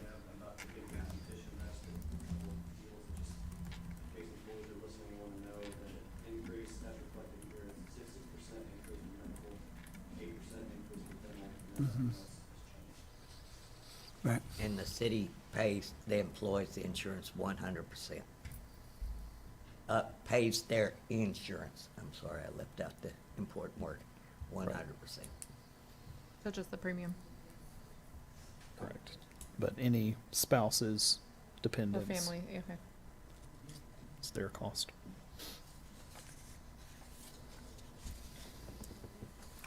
I make a motion that we authorize the mayor to approve the insurance rates by the city employees as provided by Texas Health Benefits Pool.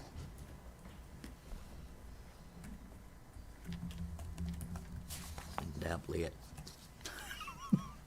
Died for the lack of a second, so I'll second it. Ms.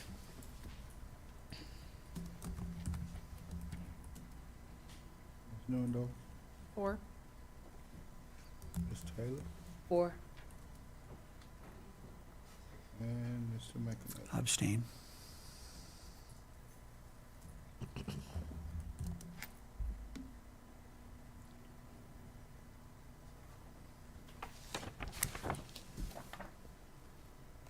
Okay.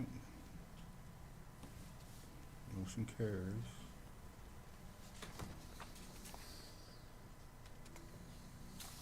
And we are going to agenda item number 10.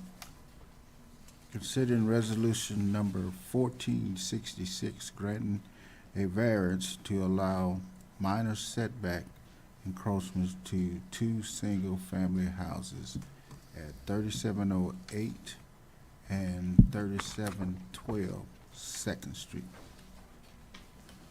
Hi again. Um, since 1 year ago, I bought the lot 9 and 10 with the main purpose to build two duplex.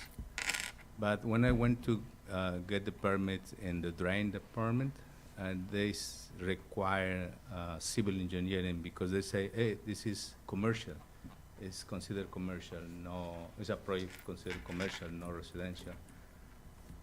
So when I tried to get the civil engineering structures, the cost increased too high. So I need to cancel that project, and I changed my project for a single families residence. Now the proposed homes meet setback requirements except for the bay windows and roof eaves, which extend 18 inches of the roof, and the bay windows extend 16 inches into the side in front setback yard. The bay windows designs were included because it's modernized the building and bring comfort in the home, which is I have always dreamed of. I have a home.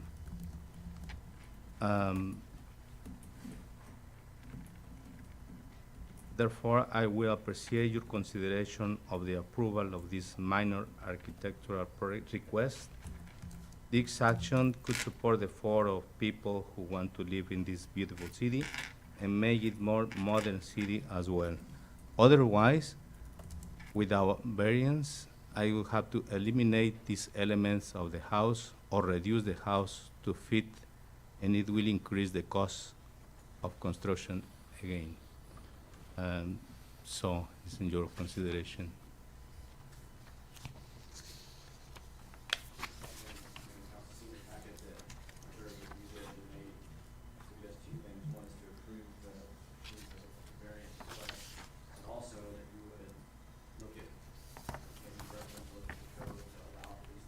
Yep.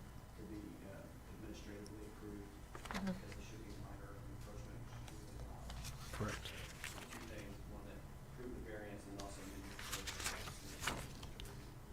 My understanding that it's typical that things like bay windows and roof eaves to encroach sometimes up to as much as 3 feet is not an atypical Correct. condition within the building codes. Correct.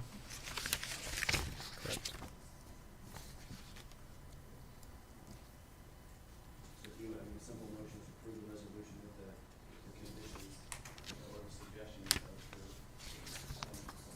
Sure. Mm-hmm. Move that we approve Resolution 1466 with the recommendation of Ardura. Second.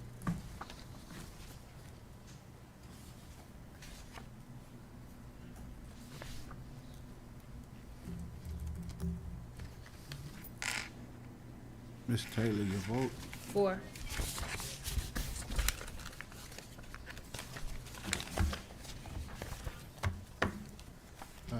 Mr. McAnally. 4.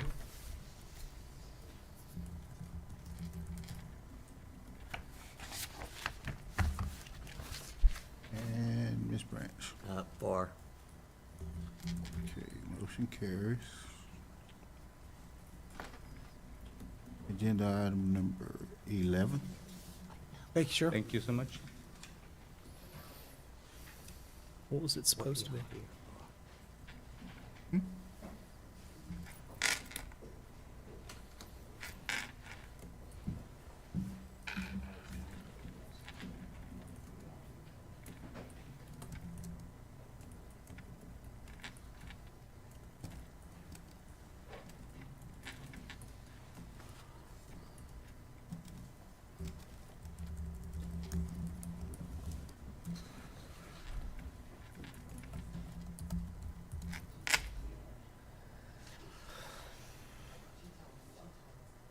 I just thought we had missed y'all.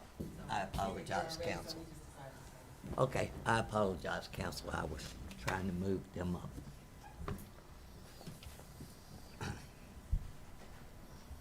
Okay, agenda item number 11, considering Resolution number 1467, granting approval of a site development plan for installation of 2 electric vehicle chargers and equipment at the Flying J Center located at 204 South Waller Avenue. So,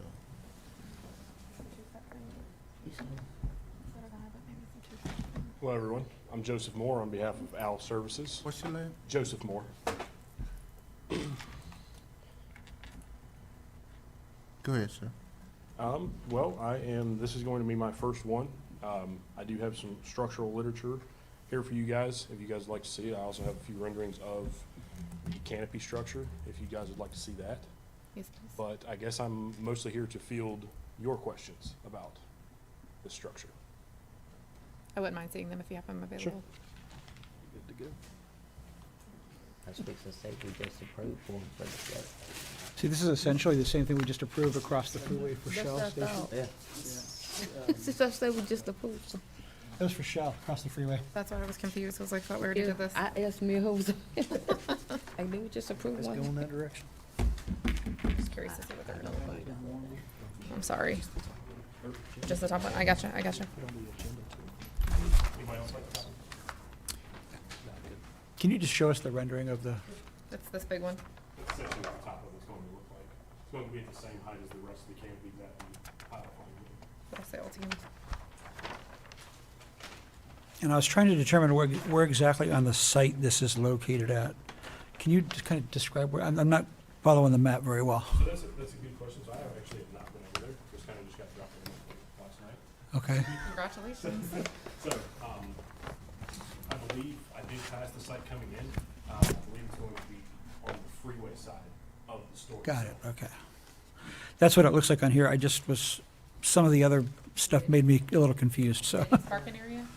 yeah.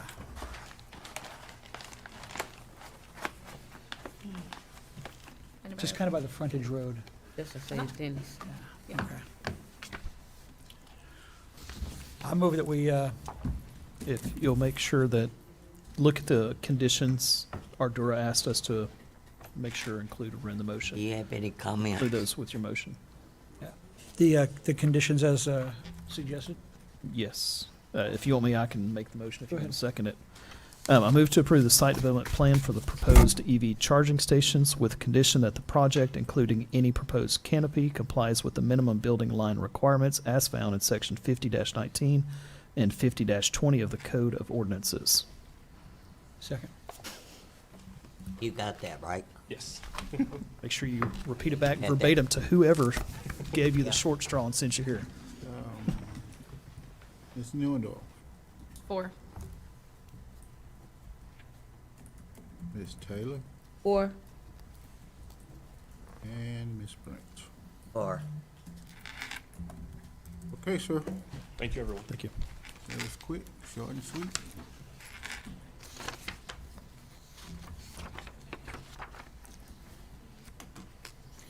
Okay, agenda item number 12, considering resolution number 1468, granting approval of a final plat for the Twinwood substation generally located at the southeast corner of intersection FM 1489 and Lakeside Drive.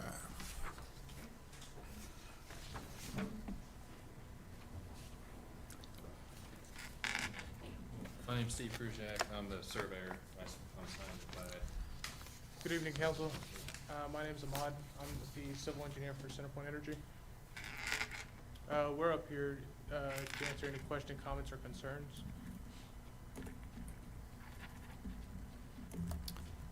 There's no paperwork in my packet related to this at all, so I'm not sure. I mean, I know generally what this project is, but what are we asked to do? So there's a number of conditions that are suggested for this approval. Mine's an orange tab. What's that? I'm sorry. Mine's an orange tab. This is at 1489 at Lakeside. Yeah. Just south of 1468? Lakeside. Yeah, I think it's already cleared off for the most Right. part.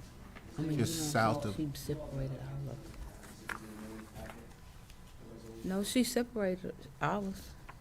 Mine. It's in the, well, mine is a pink tail. 1468? Yeah. Correct. It's here. What's in mine?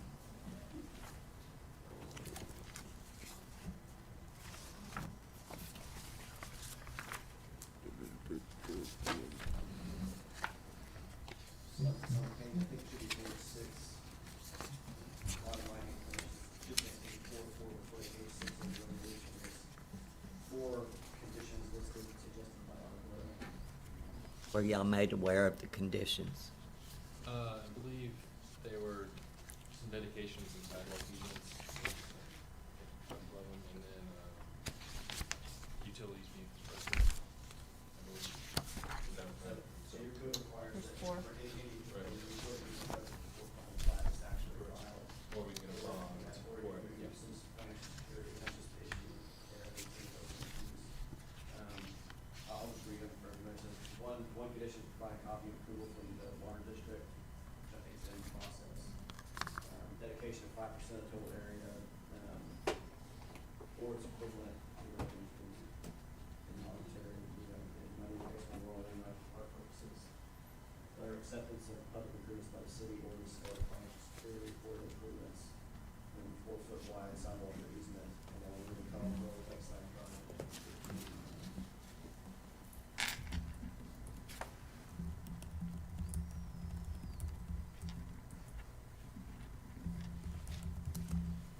Concerns, issues with those conditions? Well, so the sidewalk easements and the dedicating of the park, from my understanding, this is gonna be a substation. So high power, electric, so someone just This- hits it off. Y'all came like, A year ago. Yeah, Yeah. so if you get a plat approved in a year, anywhere, it's. but y'all came before this mayor. Yeah, it's been going on for, It's been a while. Yeah. Yes, Like- but a lot of it's because you have to have the engineering done, then you have to have the drainage district, or drainage Yeah. plan, then you have to have the I annexation. in the remember this. city. Yeah. So, I mean, it's, plating is not as easy as you would hope, and it's anywhere, so it's not just, I mean, it's just a long process. Yeah, Yeah. we finally received our permit from the Drainage District, February. Yeah. And it was about 12 months I was waiting for it. God. But y'all came to city council like 4, maybe 5 years ago, right? Uh, I was gonna say, it was about probably 3 or 4 years ago. that Three, about. Centerpoint came in, not essentially with this specific Right. design. It was but extension. annexed into the city. Yeah. I So that's, there's a development agreement to annex the property in. Yes. They're under that, that's all good, now it's just the development of the property. I think it's under construction. so we voted on construction plans. plat extension twice in the last year. So, I guess, to the point, I did say about the 5% for parks. Why in the world would we want a park Well, I mean, over so- there? Near a substation. I don't know if that was in there when we first started. I think that might have gotten, and I could be wrong, but I thought well, first, none of it had come up during the first, starting this, and then that's how they got their construction plans going, and then the park plan came up, and I was like, Do you have other, does your development company by chance have other permits that you're seeking from the city of Brookshire for something other than the substation? I believe we received all of our permits. I'm just wondering if maybe they were confused with another project that you had going on, like they saw the word Twinwood and they're like, oh, it's for this and we need 5% parks. So the code requires that, the parkland, that's actually a pretty common thing on any kind of planning, is you either dedicate the actual portion to the city, just like you would a right of way or any kind of utility easement, dedicate a portion of the property for park purposes, or, just the financial equivalent of whatever that is, or some kind of pro-rata share of it. That's usually just so you can, and that money then is not just free fall, it's dedicated for park purposes, so the city can use that to improve other parks or add additional parks in the city. So this kind of thing, even though there might not be a park on site, that financial equivalent will be used by the city to invest in parks citywide. The sidewalk requirement, same kind of thing, is that it's there for all, all private properties. Again, something, we've had this issue come up, especially on this particular road, that, I think the last one was the industrial park that's right up the road from y'all, I think, that's closer to I-10. They're already saying kind of thing, you want little kids running on bikes right along 1489, probably not. But, it's still still there, because what you would think is that in the future, maybe 20 years from now, who knows how that road's gonna be developed, and it could be that you need some kind of connectivity, and that's why the requirement's there. But you're free as a council to waive those requirements that are already done.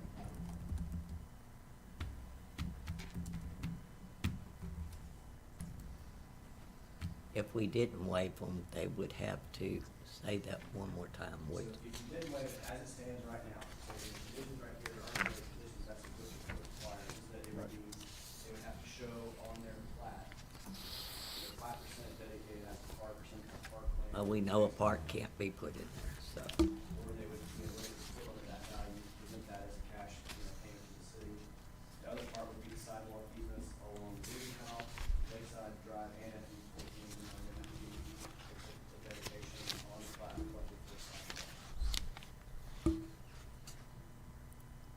Council, I don't believe a sidewalk would be a good idea. It would alert children to make their way into the substation. So That's why I asked the question, so would either one of y'all have the authorization if we accepted the resolution and we know we can't have a park or sidewalks? Are y'all authorized to do what our attorney said do, dedicate the 5% or whatever he To get just? money? Equivalent value, yeah. So, no, I don't, I mean, I definitely not. I'm the surveyor, outside consultant. I think, a lot of those park dedications and sidewalk easements is more so for commercial or residential purposes. This is literally gonna be, correct me if I'm wrong, A power plant. a power plant attached to the, Oh, to I of it, yeah. So I think that- understand. Yeah, so it's more of a utility, construction, I guess, more than commercial or anything that would have. Well, I'm going to probably upset both of y'all. Yeah. Can I ask one more question before you do that? Sure. On 1489, TxDOT routinely, when they do improvements, are going to add sidewalks. I guess if they're gonna do that. Well, routinely they do. So if we say they don't have to do an easement for sidewalks, but then TxDOT's coming in doing this, how is that going to shake out at that time? I would think that if Texas can put in sidewalks moving their own right of way, here would be the city right of way. Right. We just have some city right of way along this. Between the TxDOT and the city? Okay. I can accept that. Y'all ready? I make a motion that we table this to the next city council meeting and that the Twin Woods representative come with you two gentlemen. Well, that's center. Yeah, it's center point. Well, who can make this decision that It'll be someone y'all at are? center point. I'm sorry. It'll be someone at center point. They essentially own the you're- property now. Your decision maker on meeting the city ordinance comes back to the next council meeting. Okay. You understand what I'm doing here? So you're pushing us to the next council meeting, is that correct? And To I'm make a trying proposal? to make sure that somebody that has authorization to say that y'all are going to do the 5% 5% equivalent. Monetary equivalent of 5% value of the property. so that it towards can parks. be used at another, you said park correctly, correct? Do you understand, and y'all would meet the requirements?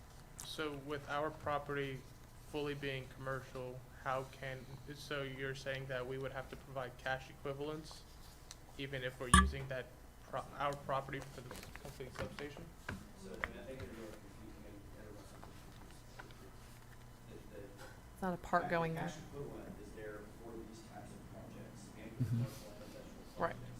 It's understood that those can't be, you can't have a park in the middle of the substation, you can't have a park in the middle of a warehouse, and it's understood, that's why the cash equivalent is there, is to allow, because the city does have a parks plan and does, green space, open spaces, and health interest of the city. That's why your development in the city would impact that, that's why the cash equivalent's there, that's why it's in the ordinance. So the variance they're asking for a variance, is what they're asking for, that either be waived or some maybe a smaller portion, and that's kind of what Ms. Branch you're asking for those to be waived, the council is saying, well, if we approve it without, that we don't grant you a waiver, is that gonna work or what? And so that's why Centerpoint needs to have some kind of statement, either defending the, if there's asking, has Centerpoint directed you in any way to defend the variance request for those two items, sidewalk and the 5% dedication? So I guess, if, you know, on an outside looking in, you know, for this, it was never brought up to have the park. When we first started the planning process, none of that was brought up. So when they go in to do their design, they didn't, design everything away to be able to, you know, to do that. And We're not asking you to design a park into it. No. What we're But we're asking No, you I'm to saying do. at the beginning of the Right. very beginning part of plating and going through the permits, I believe is what, Right. is it was never mentioned. So I think if it was in the bylaws or required at the time, they would say, okay, hey, Centerpoint, you own this 32 acres. If you're gonna wanna plat this, you have to do this, this, this, and this. But it never came up to their attention, so they designed off of this site. We platted it off of 2 reserves, and that's kind of where we're at now. It's like, well, wait, now we have to all of a sudden dedicate and No, we don't have an issue with the plating that's presented. We're just looking at for the benefit of the city of Brookshire, and we're just And asking to for the me- 5% cash equivalency so we can improve a park over here. That's all we're asking. To meet our city ordinance, or we could just sit here and go, nope, never mind. Nothing And needs to be just replatted move or on. re-engineered or redesigned for the project. We just need, like what they're saying is like, we need somebody from Centerpoint to say, so for example, if we make a motion and say, we approve this resolution with the 4 conditions that Ardura has recommended, which one of the conditions is the 5% cash equivalency, then that means that Centerpoint would be responsible for the 5% cash equivalency. If somebody at Centerpoint is like, well, we don't want to do that, well, then we need somebody here who can say, no, we don't want to do that, and to Mr. Pruitt's point, argue why you're requesting the variance to not have to provide the 5% cash equivalency, or for somebody to stand here and say, yeah, we can meet that requirement. So with the 5% cash equivalency, how was that calculated? We'd have to get back, which we'd spend the next 2 weeks getting back with Ardura.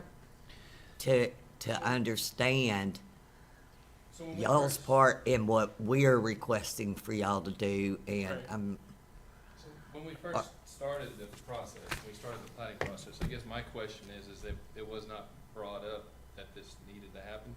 Because let's say if it was brought up and said, hey, you need to do X, Y, and Z, I'm not familiar they with that would have, process. they would have platted, they would have said, hey, you need to dedicate 5%. Understand. Or you need to dedicate sidewalks, you need to dedicate this, Right. at the very beginning, before they went to get the permits, right? Hmm. So, because that was never brought up, they designed off of what they had. I understand. So now, Do you know who you originally spoke with? I know, so I don't know what the permits, but I know the guy that was dealing with the plating, I think he passed away. I don't know where that was in the process. Okay. I think I did the survey, I believe, in 2019. I think we started in 2020. Okay, so 4 of the 5 of us weren't here. Or, Sure.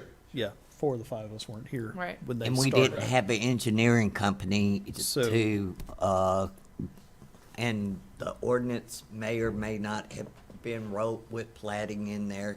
Y'all might be grandfathered in. I'm not gonna sit here and argue my own rules and regulations and just tell you, yeah, go ahead and, and then everybody's gonna want the next commercial person that comes in to build something. Well, and I understand nobody else is coming to build a power plant. I'm not that stupid. But the next person that comes in to do something sort of like this is going to want the variance, and they're going to say, well, Councilwoman Branch, y'all gave it to the Twinwood. I'm just trying to cover council I understand. and y'all. No, I understand. I'm just, well, again, though. It- at this it's point, not I that don't know what's hard. in the regulations, and somebody would say, you have to dedicate this before they design and start construction, is all I'm getting at. And So, Or maybe I get. is yeah, that- yeah. Here's a simple way to do this, I think.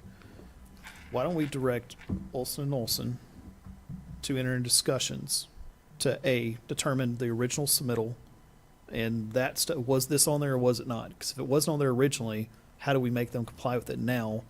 Because we've been voting to extend this multiple times, right? they would be So- grandfathered in. Correct. It would be my interpretation, unless you want to tell me different. Or B, it was there, and allow Olson to enter into negotiation discussions with them on what that 5% amount would look like. Would that be fair? Because I mean, so if you have besides the change of everybody, you have adopted new updated subdivision requirements. And so I do think though that, I don't know who was approving the preliminary plat at that time. The point is, like in a preliminary plat, final plat, there's gonna be changes between the two of them. Just the way the process works, regardless of whether something was approved or not, and correctly or incorrectly, the preliminary plat stage and the final plat comes, it's gotta be conformed to the code. So that's where we're at now. The issue is to be really clear about what was required before the subdivision plat changes and then what's in there now. And if that park dedication or sidewalk dedication thing weren't there, then I think this is a non-issue. But I do think the park dedication was there. I think the issue that we're dealing with is that was just never enforced. We had a third-party plat review company that approved a lot of things about the city code.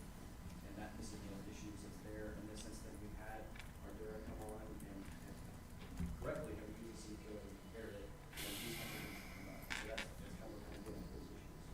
So, but yeah, so I think that's fine, and we can work with whatever it's going to be, find out what code is in place at the time, and then find out what that value is, and then working out. Yeah. Because what I don't want to happen is we come back to another meeting, we're going back and forth, and no offense to y'all on that, but we're going back and forth over what should be black and white somewhere. Either it was on paper or it wasn't, either it was the change of code or it's the current code, whatever that looks like. So if y'all can just get with him and exchange information, and between now and hopefully the next meeting, if not the following, get some sort of resolution to be presented to council. The basic value on that is just the simple calculation.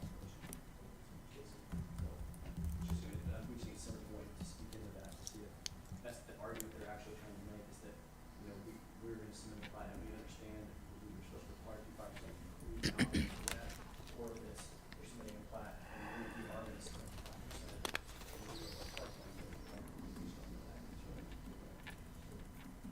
That's fine. Then so you want any lawyers or we can get? So I'll get our attorneys, to speak with you guys. Do you have a card by any chance that you can provide with me, or your information? Perfect.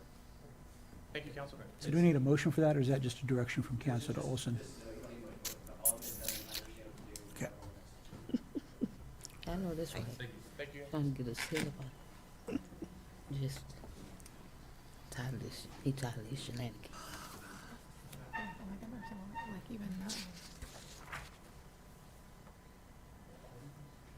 I mean, like this one, I'm like, we could have just made a decision, and then he goes back to the company, and then they look. Wait, I'm moving. The company goes, well, we don't want to get it. I guess let him do that real quick. This poor lady's still here. To know,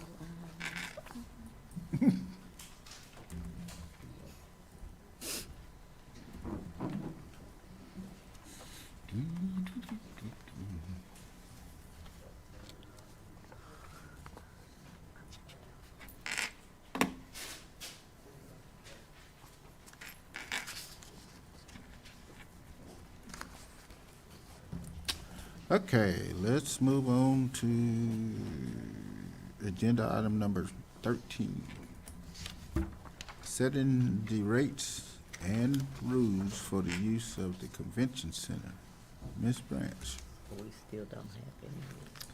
So our issue at the moment is we still don't have an RFP out for cleaning services to know what that rate's gonna be. So we have one of two options. We table, or option two would be to consider going with the current rates, but adding a nominal fee based on who we've used to clean the convention centers the last couple times to allow the process to start. Yes. And then come back and revisit this when we have hard numbers on what the permanent cleaning company is gonna be. Right now, there's an individual employee who cleans. So that's kind of the issue at the moment. With the absence of those numbers, it's gonna be hard to set new rates. I would hate to continue to push this off, though. I think it's of the essence that we need to start recouping Yes, the yes, value of the yes. space. True. But I would also like to see Is there something that's outlined that says like these are the standards that it needs to be cleaned to, so that whenever we have a situation like this last weekend, is there a deposit that needs to be put down that is non-refundable if the space isn't cleaned appropriately?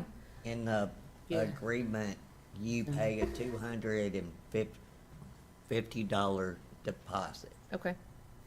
I think only, I don't remember the exact number, but X amount of dollars is refundable if If you it's- do. I know it's take out Out the the trash, trash, right. take up, make sure everything's out the refrigerator, the ovens are turned off, sweep and mop.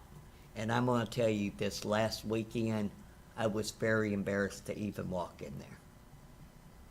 Because the tables, can we add something that includes the tables or wipe down? They the must be, with the hosed off if tables, they need to be. Must be put away, chairs must be they put away. must be cleaned before they're put away. It was, I'd like to talk about that more in executive session. Is there a copy of the existing rental I do not. agreements anywhere? We do, we have one, so Yeah, we could grab one. I don't think I have. Yes, That's ma'am. what we were gonna be viewing. Yes, ma'am. I think, and I heard you about the cleaning.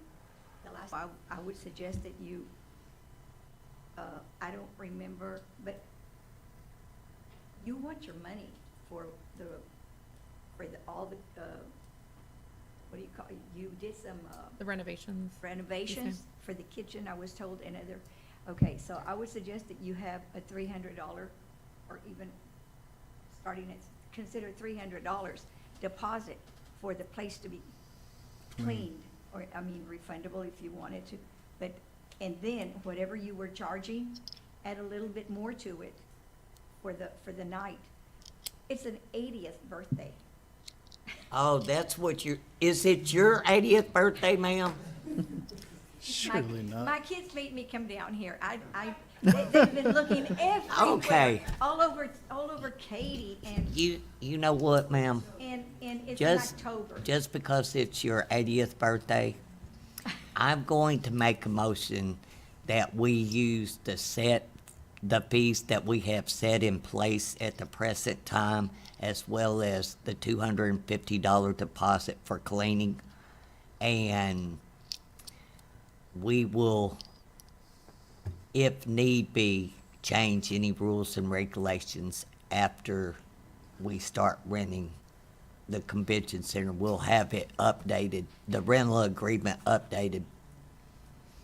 Cause we just, Well, our budget cycle is coming up, so. yeah, we just painted the walls. We don't want See anybody what you did there. putting thumbtacks in there or using tape on the walls that could, but all of that was listed in the original agreement anyway, and I want you to have your 80th birthday party here. Can I come? Yes, ma'am. I'm just joking. And what is the capacity right now? I'll clarify. I saw It's 150. 125. But it's, I don't think. I saw 150. We are having the fire marshal Oh, there's a- reassess it. I thought so there was a we know. sign that said 200. I thought it was. Oh, yeah. I saw 200. We couldn't find it. Me and him, we tried Yeah, to we were find looking it, Have we couldn't find 200 it. friends? See that? I have a large family. I thought I saw a sign I that have said 22 200. great There's We one tried that says to- that don't be 150. going home. If we found it like Oh, where later, was Oh, it at? my. it's in like a picture frame that was shoved. Teachers from. Yeah, he was Closet. trying to find it. I know when we was meeting, he was trying to find it, but we couldn't find it. So- A lot of the community. The fire marshal's looked at it. He has not submitted us back his final report to reassess the standing room versus sitting room versus tables, chairs, all that kind of stuff. So here shortly, if you'll provide your information to Ms. Glover, over there, this young lady over here, she's approaching 80 as well, but she hadn't quite made I it know there. her from. Did you just say she's approaching? I'm messing. We all, my we all are. She is approaching, we're all approaching She has 80. a long, long time Lover's before eyeballs she will gets kill you. there. The running joke is she's probably 21 and none of us realize it. She's very beautiful. I know that. You know? Yes, She's she young. So Yeah. if you'll get your information know to her her, from and then, Royal. there you go. And then we'll have her communicate back with you so that you know what the capacity and expectations are. Okay, thank you so much. I'm gonna go. Sorry we had you waiting so long. Okay, thank you. So I can have it for the the day, October? October. Just give her, Council, I think The date if we and are everything. going to move forward with approving what Ms. Branch had proposed, I would say, just to make sure that it's fair for everybody, that essentially that would apply to anybody that submits an application prior to us changing this. So I just wanted to make that clarification. Doesn't matter when the event is occurring, if the application is submitted, this applies. I agree. Because I believe the rates was different for residents of Town. the Like the city of city. Brookshire. Yep. And then a different rate Outside. for the outside. And Which makes then sense. the other consideration we're gonna have to do is looking at some sort of booking software or something, Yes. so it's clear. Nobody double books. And then evidently in the past, they've accepted a deposit but not processed it. And they've Yeah. had issues down the road with that deposit not going through Sure. when needed. Oh, you So can- I'm not worried about you. Two. I'm not worried about you. I'm just telling the general, discussions we've had that we need Like, to we discuss. can't accept in a check and just hold on to the permanent check, policy. because then you can't deposit it later. Yeah, Yeah. gotcha. So, My a kids few will be items. here with the deposit tomorrow. They Well- already had $300. One of them had 300 and the other one had 300 because somebody wanted 600 deposit in Katy. But it was just small. You could probably tell them to wait till like Just Tuesday get your until we get that application figured out filled for the Give it to deposit. her. Yeah. Get your application. Yep. When can I can I come tomorrow And put get the down date? application. Yep. I think, All right. Thank you so much. Did and somebody good night. second mine? God bless Second. y'all. I was just clarifying, but I'll second it. Okay. God bless y'all. Yes, ma'am. you too, ma'am. Happy birthday. Not yet. Not yet, but you don't look a What day day over in October? 30. October the 14th, and it is my birthday on that day. It's a Sunday, Saturday. Oh, What a way to deal. work out. It works. Thank you. Chief, will you escort her outside? in a good way. Chief Miller. Will you make sure she gets her car safely, please? Oh, never mind. Okay, Ms. Taylor, I need your vote, please, ma'am. 4. Mr. McAnally. And Mr. She's Hill. funny. 4, please. Don't tell us nothing. This is my case. Cake, yeah. Motion carries on that. And agenda item number 14. I smoker, but I'm getting close to it. Considering ordinance number 23-7 through 93, 8 through 95, 8 through 94, 95 of the Code of Ordinance to allow veterinarians to distribute rabies tags and enforce rabies regulations. Ms. Neuendorf. I believe at the last council meeting, we were wanting to have those different rates and things like that outlined because unfortunately our ordinance just says fees and it just kind of, it's ambiguous. So are we wanting to go ahead and set those fees right now or not until we approach the budget cycle? Well, we probably need to find out what is the going rate of them anyway. That was the question that was asked at the last council meeting. Going rate in adjacent areas, is that what you're asking? Yeah. I mean, other hospitals that I've worked for, they were usually like $10. But, I mean, do we have any sort of record as to when the last one was paid for? I Who can applied tell for you, one? We have done nothing like that since 2008, Ms. Neuendorf. So that was a, People are not going to comply unless you're gonna hire a dog catcher and go to everyone's house that has a dog, and I believe Mayor Branch will back me up on this. While he was out campaigning, he said every house that he went to Just about. had a dog and something else, but I'll put a period at the end of that sentence. Don't mention that. Not mine, because I'll be shopping. And I just am not seeing how, I don't disagree with this, please. Because don't it's a good misunderstand. idea, because if they run around with rabies and bite somebody, then Right. Mr. Kelly, who did your dog bite? I understand dog the did? challenges that I think something like this presents. I think here's a couple of things on that. Okay, so one, we already have an ordinance that says that it's required. I think it's just a matter of outlining the ordinance to make it more specific. Because if we're not gonna outline it to make it more specific, then we might as well just repeal the ordinance altogether, and then I think that's a mistake. But, I understand that if we look at it, whether or not we approve it based on the level of compliance or the difficulty of communicating it and the difficulty of compliance, if we allow that to alter how we make a decision, I don't think that would be the right decision to make. Well, I know that they used to have to come to the city and pay $1 for every dog, and you had to do it every year, which seems stupid to me. Agreed. And our city staff has a whole lot more things to do. And that was the whole purpose of taking it out of the city offices. Like, we don't need another task on our city staff. I don't. Well, I have a dog right now, Miss Neuendorf, that cannot go to the vet. It is, So in my experience, what it would be, so like, for example, I think we have one veterinary office that's inside the city limits. So they could offer, so they give rabies vaccines, obviously, and they distribute the tags. If we did not have a client-patient relationship where you take your dog there, but let's say you have a mobile vet that comes to your house to update your vaccines, all you do is you take that certificate to them and say, I'm just here to pick up my tag. And we used to keep a simple spreadsheet, and we submitted our spreadsheet to our county offices every single. you understand that our local veterinarian that has to be on site for the rabies, the rest of the clinic. can Or an do it. RVT can do it. A registered veterinary technician can administer a rabies vaccine because they're licensed. But no, Okay. I understand. She's only here, Right, like 2 days a week because she's part-time here and then part-time on the clinic off of Mason Road. yeah. My dog went to her whenever he opened up his wound several years ago. So, y'all do whatever y'all wanna do. I think this needs a whole lot of looking. I agree, everyone, dog should have a rabies And it's- shot and a tag.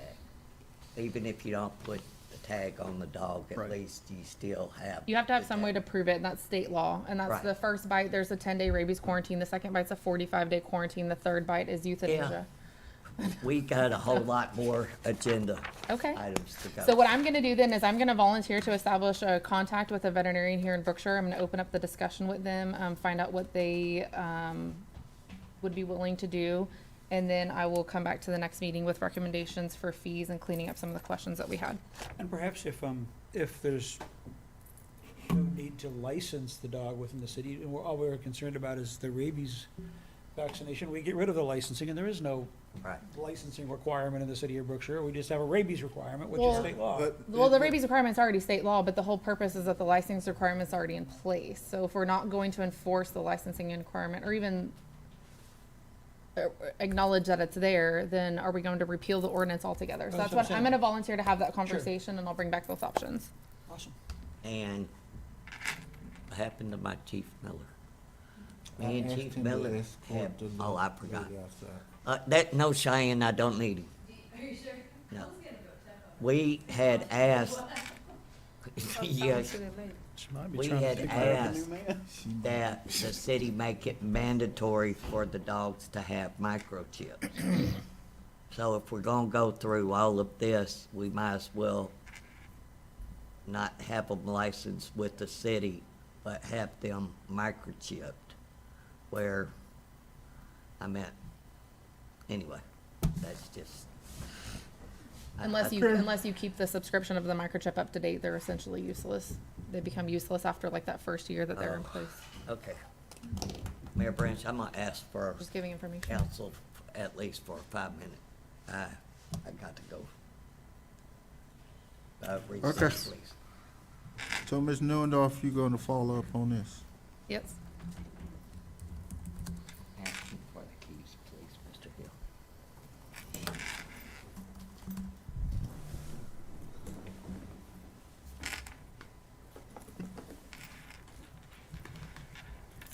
We'll take a 5-minute recess. It's 9:20.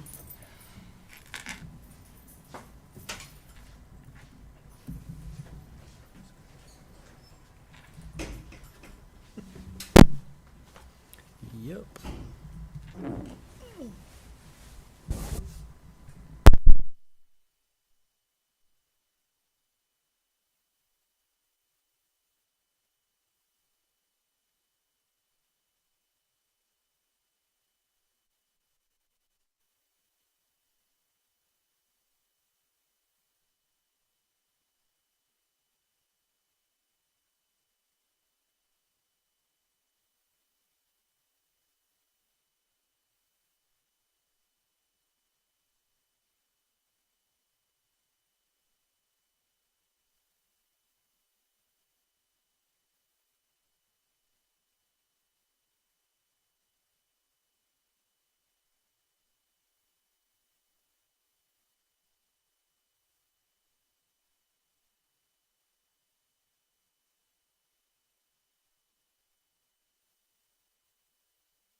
gonna say 9:30.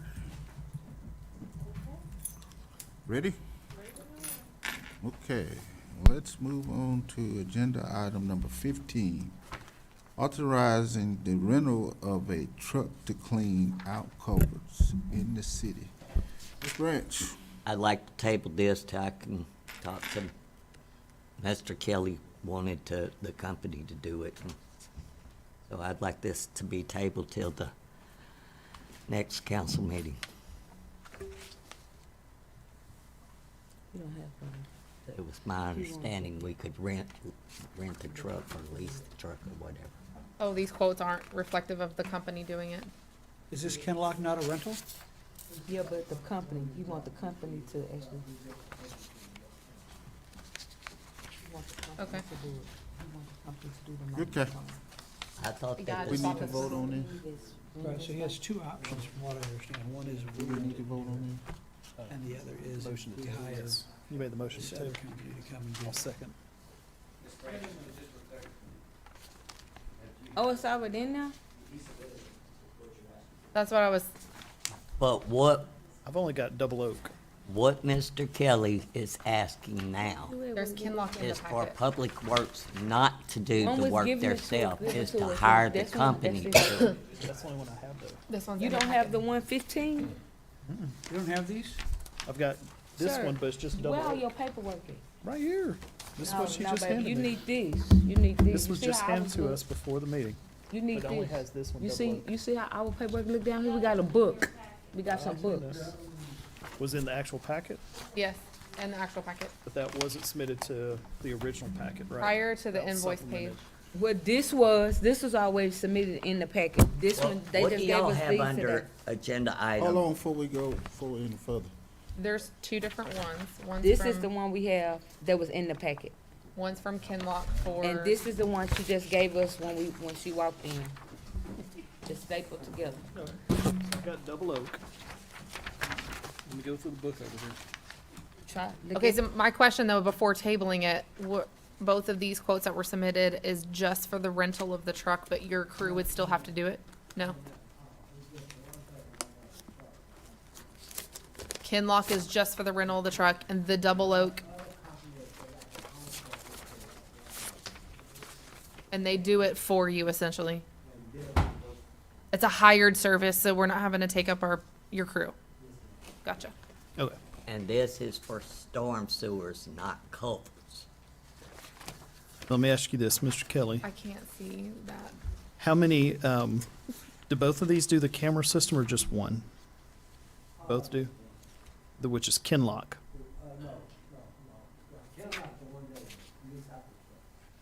Okay, well, it has camera equipment on Kinlocks, push camera systems, truck mounted camera systems.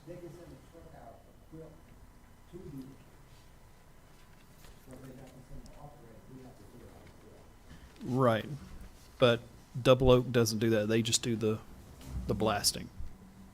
Oh, no, they do it, he sent me a text when I was walking in, and said that that's not included, video, the camera.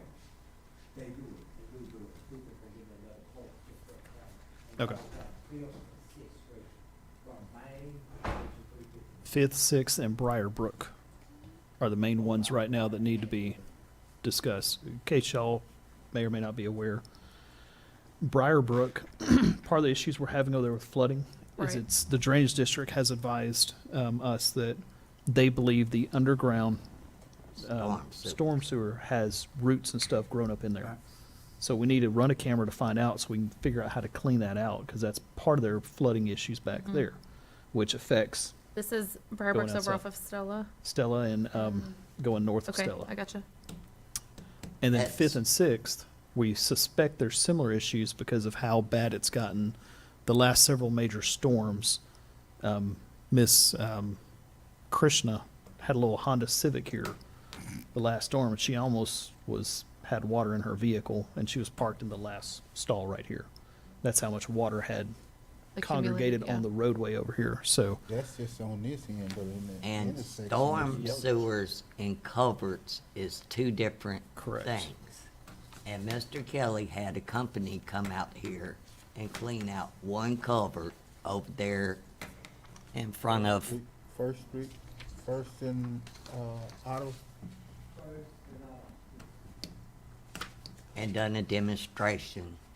And it was my understanding that we could lease a truck like that and that Public Works could do the work themselves at a minimal cost, because the cost that was given to us at a prior council meeting is outrageous. It's The first one, it was, about, buying the truck. Then we decided see about leasing the truck. Oh. And once again, storm sewers and culverts is two different things. And cleaning out the culverts, we need to look at, would it just be easier to buy culverts, and I know it's a lot of work, but to buy the culverts and have them reset, and while we're at it, there's a lot of the culverts that needs to be cleaned out is 18 inch, no. 12 inches. And And move the 'em up city inside. ordinance calls now for any new culverts to be at least 18 inches. But while we're there, we might as well make them 24, is what the prior council had discussed at one time. So So- this is two different things we're talking about. Right. So at the Fifth, Sixth, and Briarbrook, is that a storm sewer issue then? Storm sewer. Okay, so that needs to be addressed. Okay, like Got it. right here on this cover where Massoon's store used to be, there's a square box Mhm. that's underground. In Briarbrook, there's a lot of trees that has grown into the storm sewers. No, I understand. I'm just like, I understand, I think, rather than paying to have the culverts cleaned out, like you're saying, it'd be easier to dig them up and just put new ones in and bigger ones. But if this is a storm sewer issue, this still needs to be addressed. Right, and what It's I- two different things. Right, and what I had asked Mr. Kelly about was if we weren't going to replace culverts and we were going to try Salvage what's there, yeah. and some of them's just packed. Locked, yeah. And it's still a good culvert, even though they're too small. What would be the most cost-effective for the city? Gotcha. So I'm gonna ask again, I asked you this about a year ago. Have we considered getting with the ESD to see if we could use like one of the booster trucks to attempt to blast those out? Is there enough pressure with that to attempt it versus renting one of these trucks? Just throwing it out there. Okay.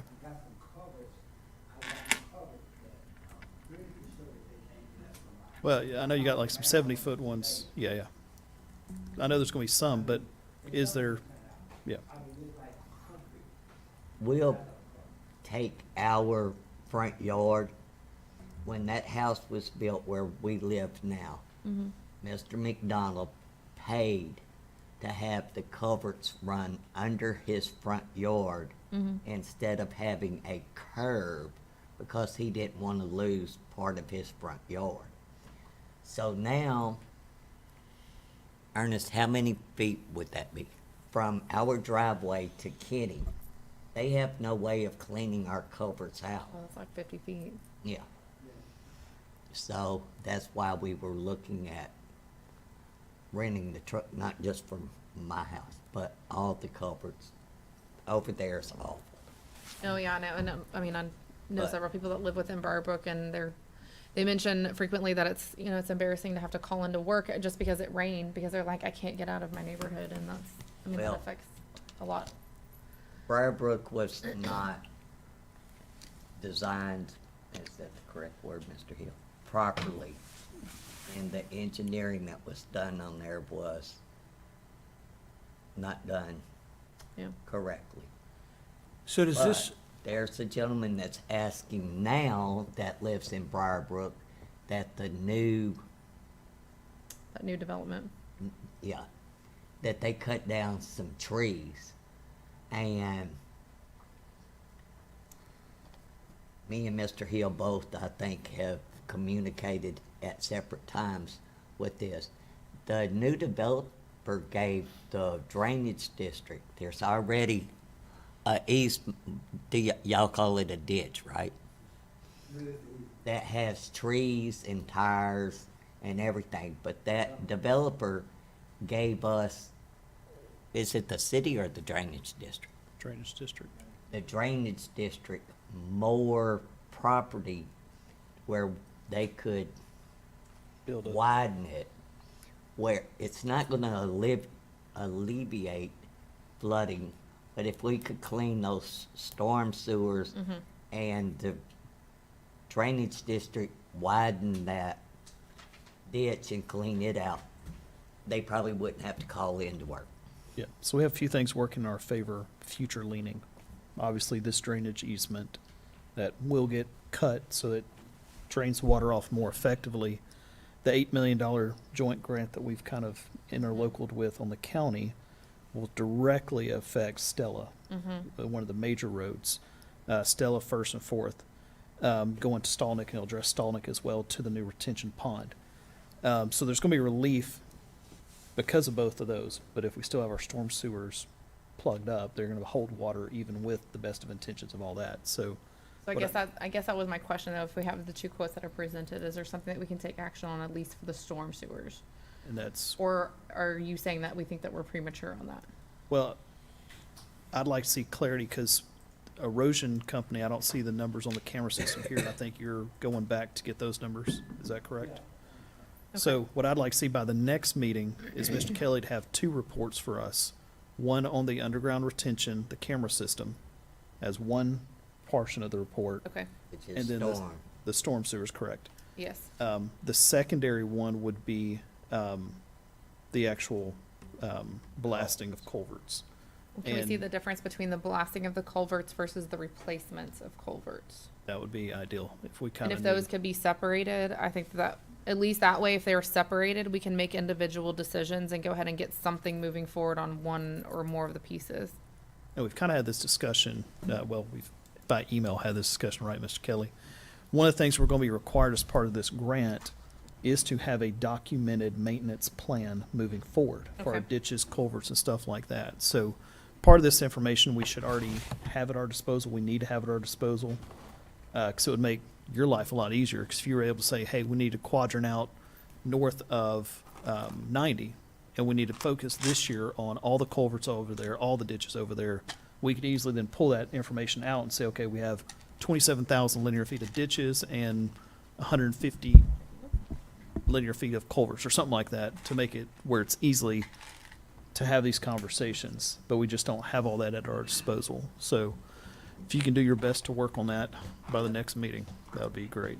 The prior administration hired a company to dig out ditches in Brookshire Gardens.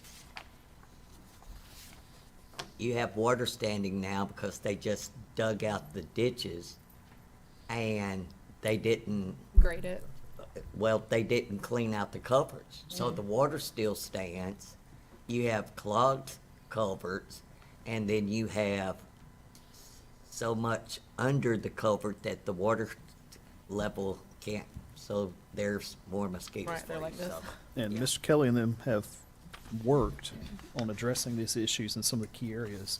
My bigger concern is we're talking about hurricane preparedness. There's some of those roads that in a modest rain, water's encroaching over the roadway. And so you let us get several inches in a significant period of time or a I think short period that's, of time. I mean, that's we're where my having an issue. concern is like if we can get those things separated and make a decision sooner rather than later. I mean, I would love to say, okay, let's hire this company to come do the storm sewers and get it done while y'all continue to focus on the ditches and then like tag teaming so we can get it done prior to, I mean, God Well, forbid I if we mean, get, your- if we get a major Your storm. intersection floods. Oh, all the or time. Our intersection Yep. floods at a minimum rain. Mhm. And I know several residents along Fifth Street have even asked to, because anytime that we get a moderate rain too, they have sewage that backs up into their home. Yeah, But then the water district says, well, that's your problem. yeah, Because we had that happen too, yeah. all in our yard. Okay. So Moving onward. You can work on that for the next meeting. So we're gonna table this then? Yep, I make a motion to table this for the next meeting. Second. You can't, Take Ms. Newendorf. you already tabled it. Oh, So you second. can All right, I'll second it, however you want to do it. Okay, Ms. Newendorf, 4. Ms. Taylor, 4.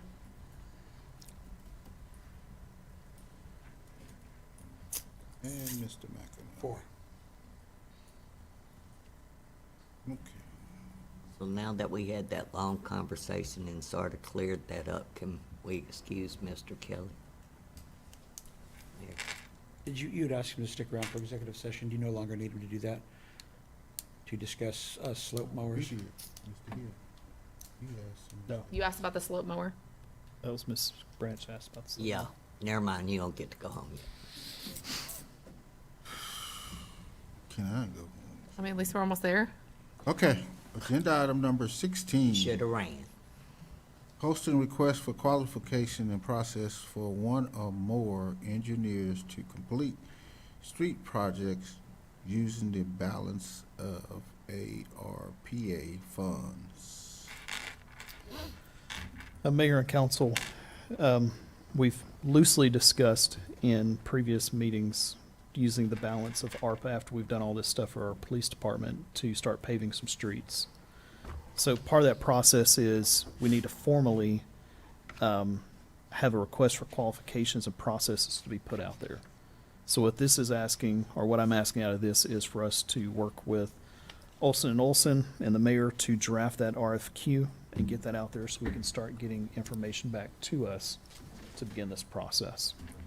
How many of those do we have on hold because we've asked for them to be drafted before How many what? RFQ? I don't know, but I think we have a remedy for that coming pretty quick. Okay. So that would be my motion, is that we direct Olson Olson and the mayor to work together to draft a request for qualifications and processes. Second. Would you amend that to have a buy date? Yeah, I'd love to have it within 30 days at maximum. So by the first council meeting in August. Ms. Taylor, 4. Mr. McInerney, 4.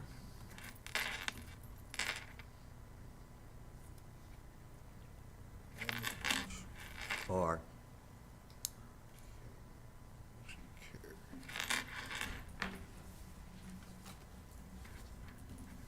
Okay, agenda item number 17, authorizing the mayor to execute a professional service agreement for, somebody say that name, Belial Engineering. who? Belial. Belial Engineering to determine proposed costs for street repairs based on the 2020 comprehension plans for the street repair in 3 phases. Mr. Hill. Mayor and council, I've included, or I've had Ms. Glover, I apologize, include this document you see in front of you right here. This comes directly out of our comp plan that was, I believe work was started back in like 2017. It was adopted in 2020. If you notice on the last page, there's a section at the top left where this comp plan recommended a 3-phase approach to addressing our streets. The problem is, this was all work, again, done 2017 to 2019, so all these figures here are probably grossly incorrect. You know, we all know and recognize on this council, we've got to get serious about paving streets and making these necessary repairs. But we need to know what our costs are ballpark going to be so we can start budgeting accordingly. So what I would like to request is that me and the mayor work with Belial Engineering to develop a professional service agreement to allow them to go through this comp plan, analyze these streets, determine what a proposed cost factor is going to be. That way it accomplishes two things. We can A, determine how many streets we're going to be able to get done with the balance of the ARPA funds, and then B, gives us a number to shoot for in our next budget cycle for how much money we're going to put aside to dedicate towards streets. So that once we get these RFQs back, we could in theory approve a lot of those and allow these companies to go to work paving these streets and fixing these streets instead of going back and forth, individual streets wise. If we do it in phases, we could potentially get going a lot faster and a lot more done. So that would be my motion. If there's any questions, I'll be glad to answer them.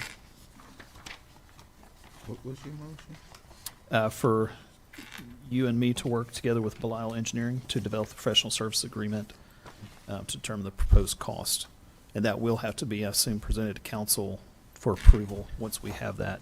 And again, I'd like to see that done by the first council meeting in August. Second.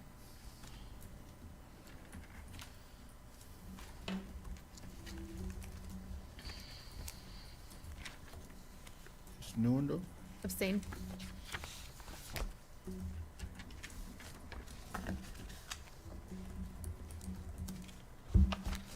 Ms. Taylor? 4.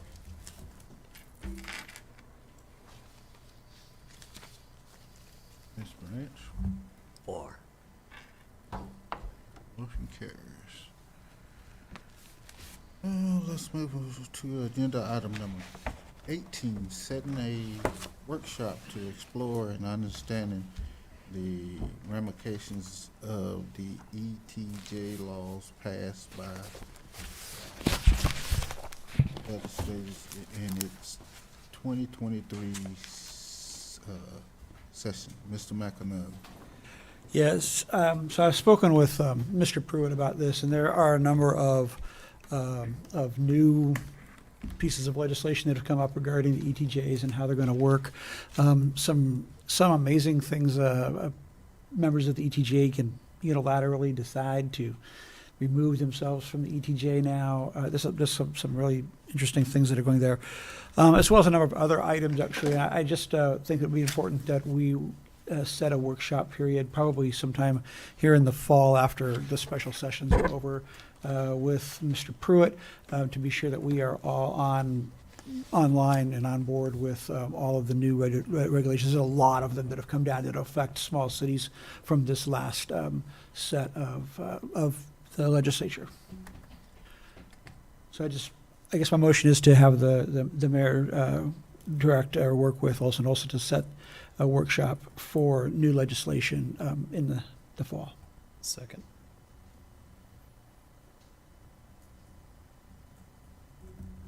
Would that not be covered at the TML state convention?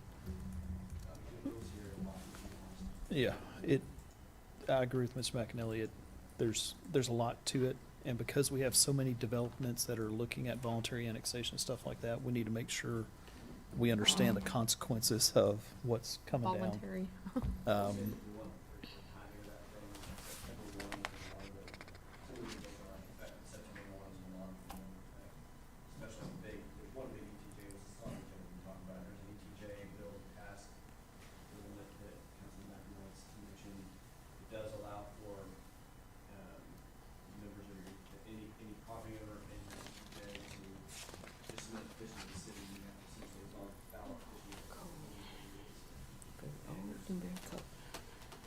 Part of that bill too is that it says that starting January 1, 2023, so this year, Yeah. we couldn't have expanded our ETJ by annexation. We've done a couple of those. So we need to verify that our ETJ maps are correct. Again, this is supposed to be some legislation that passed with it as retroactive. And so that's where some of that stuff comes into play. We gotta make sure that stuff's actually in our ETJ, subject to which I think right now we're okay, but we should look up. Yep. There's a lot of stuff we need to work on. That's why I wanted to be sure that we are dotting the i's and crossing the t's. Because there's even more conversations going on with developers about other properties. And so we want to make sure we're relaying the correct information and meeting whatever deadlines we need to meet to make sure we're not adversely affected. Okay, we'll have Ms. McAnally for the I motion made the motion. and Mr. Hill for the second. Ms. Newendorf, your vote? 4. Ms. Taylor, your vote? 4.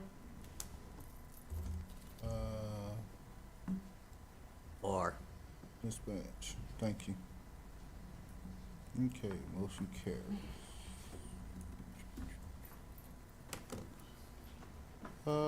And, agenda item number 19, invoice payments and reports.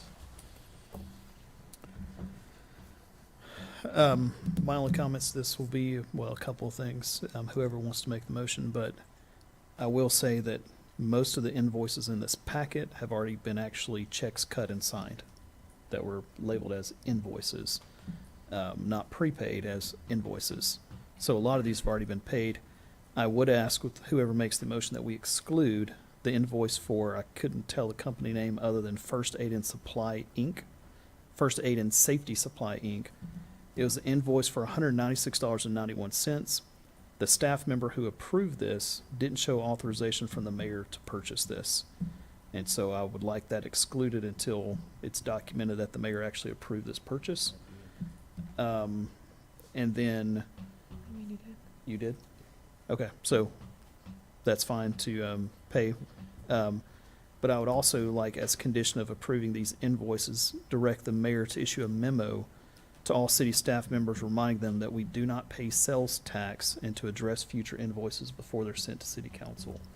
And we have sales tax on there, because there were several of those in this packet that I did not sign until that was corrected. And we're looking at both sets of invoices from June 15th as well as from today, is that correct? there was invoices in there from May 4th that had already been approved, that the checks just now got cut. Do we have a second? Second. I will say, I went through these like I do, page by page, and I was impressed to see some actual improvement. I mean, they're not perfect, but there was not nearly as many concerns and issues as we've seen in the past. So apparently whatever we're doing is having a positive effect at some level, some point. So I'm glad to see that. I'll make the Mr. motion Hill's on that. recommendation was taken as the motion. Yep, I'll concur that as a motion. And I want to withdraw my second. You want to withdraw? Yes. Second. She didn't second. I thought he did. Didn't you Has say- there been a motion put on the table yet? Yes. Oh, He made a recommendation and then the motion was, or the recommendation was taken as the motion, so he concurred. okay. So, the Ms. Branch withdrew her second, so I'll offer my second. That helps.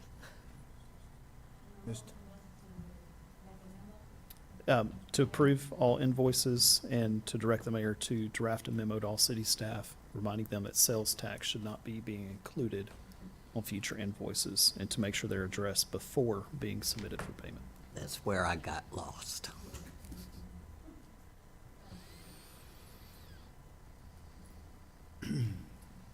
Ms. Taylor?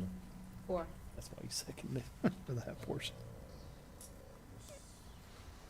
McInerney. McAnally. Recognizing that a vote in any other way would be essentially a non-vote at this point because the project has already been completed, I reluctantly vote for.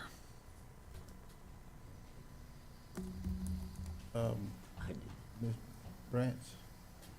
I abstain. I didn't understand that at all. Oh, 1, 2. Okay. Next is agenda item number 20, request for future agenda items.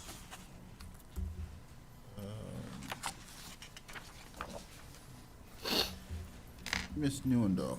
None at this time.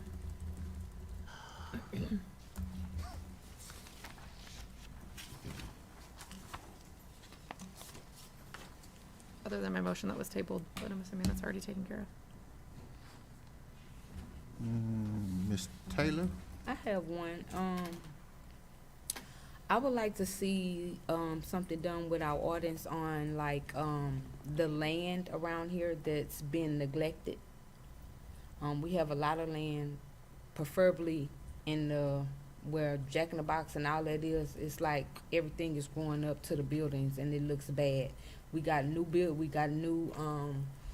people coming in, it just looks bad. That's an enforcement issue. Well, I know, that's what I'm saying. So I want to get the ordinance so we can start enforcing and start finding these people. So you want to weed and debris? Yes. It's already an ordinance. It has to be, if it's 18 inches, you have to send a letter. They Right. have 2 So weeks to respond. Yeah, I want the ordinance so we can start, like I said, start sending these letters out because it's getting bad. So we're gonna Nobody's review it? Yeah, nobody's applying to it. Nothing. I'm willing to second that, but I just want clarity on one thing. Are you talking about on tech? Holiday 8 or whatever. Yep. Like they fence. It's Separate. trees like this. Yep.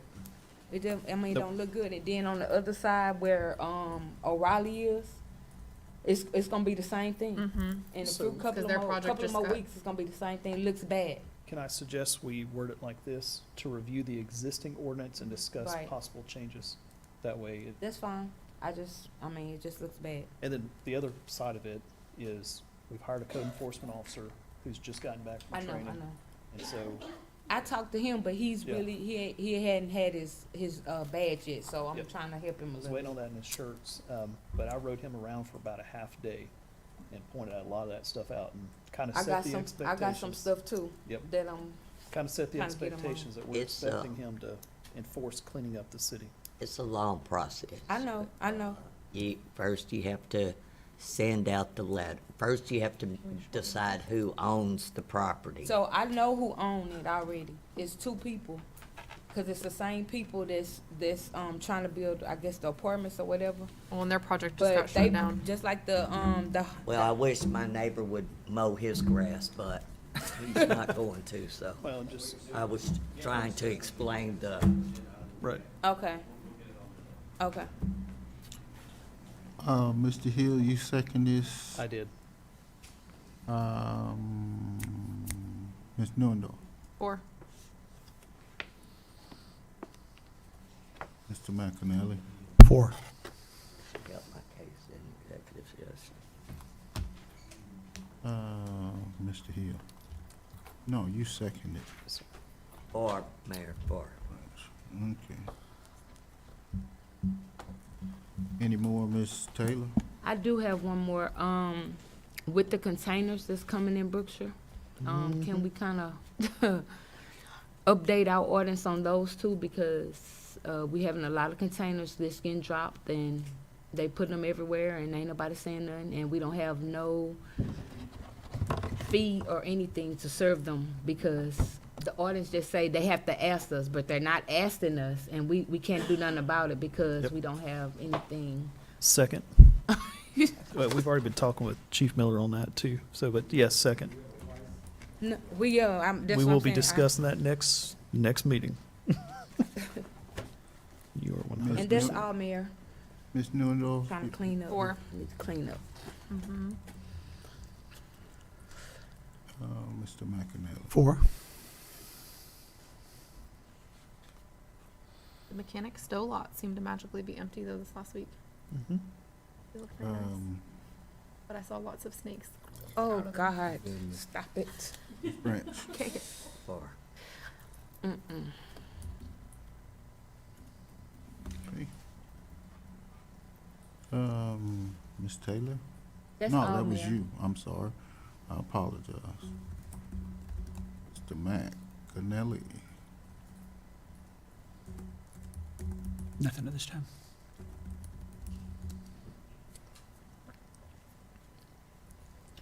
Mr. Hill? Discussion and possible action, entering into a professional services agreement with HDL for sales tax and hotel occupancy tax administration.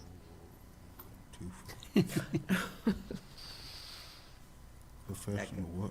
Services agreement with HDL for sales tax and hotel occupancy tax administration.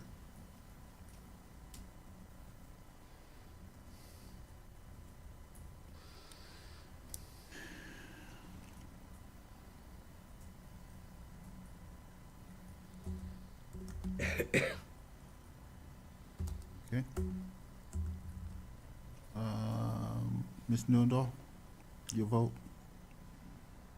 4.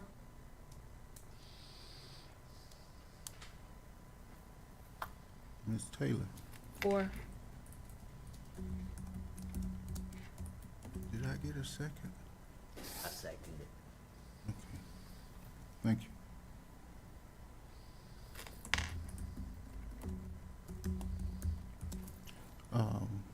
Ms. Taylor, you said 4, Yes, sir. and Mr. McNamara? 4.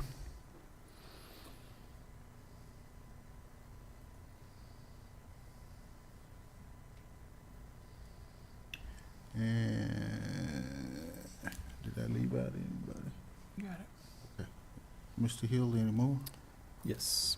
Discussion and possible action, Bureau Veritas, providing reports on, first score, complete inspection reports from last inspections, and regular postings of ratings and inspection reports on our city website. Second.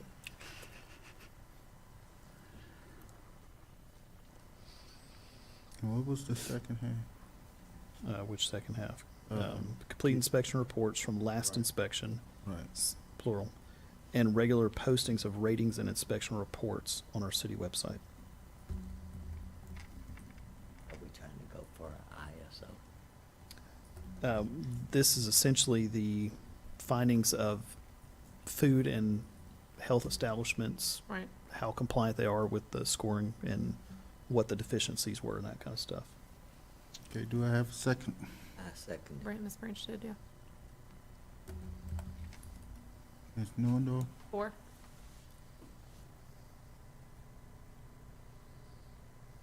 Ms. Taylor? 4.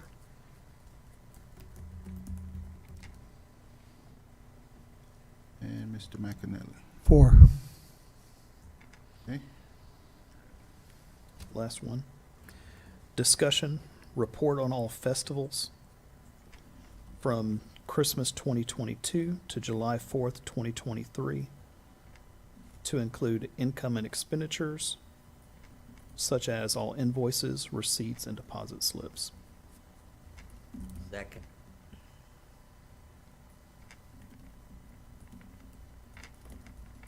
you said that was 2022? Christmas 2022 to July 4th, 2023.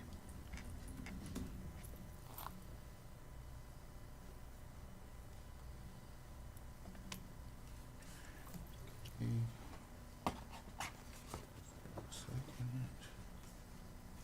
Ms. Newendorf? 4. Ms. Taylor? 4.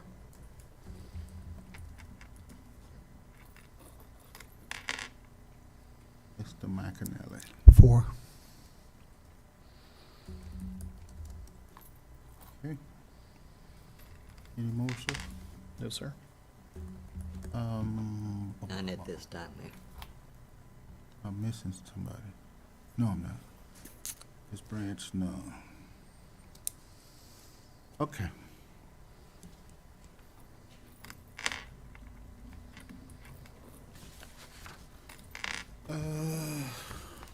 Agenda item number 21, council reports and community announcements.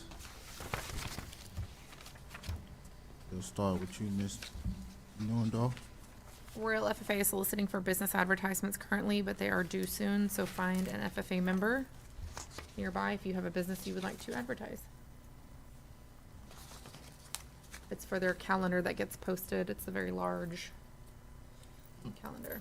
Yeah, we know. I know Orlando's has one in their business. Anything else? That's it. Ms. Taylor? None at this time, Mayor.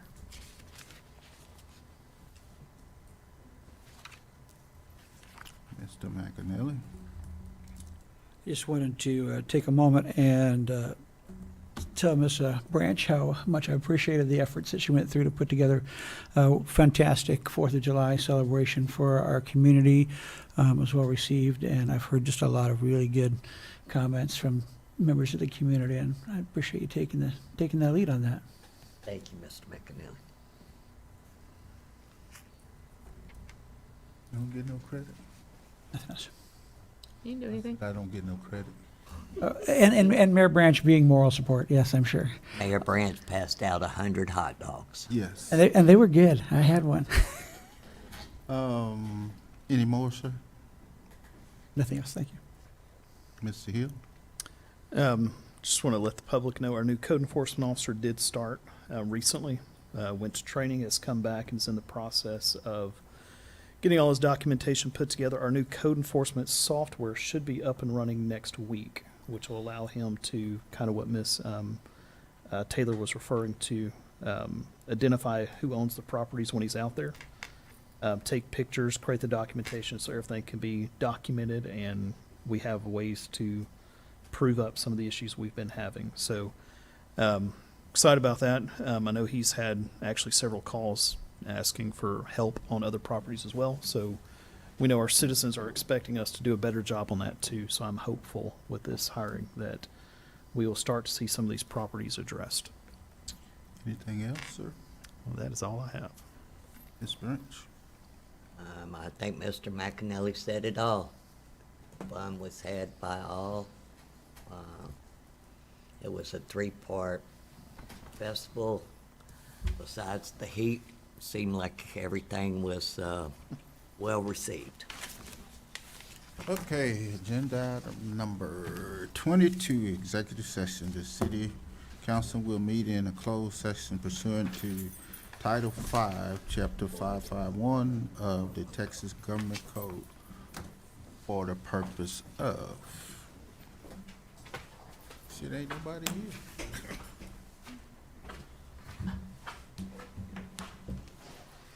That's, oh, I guess I wait till she comes back.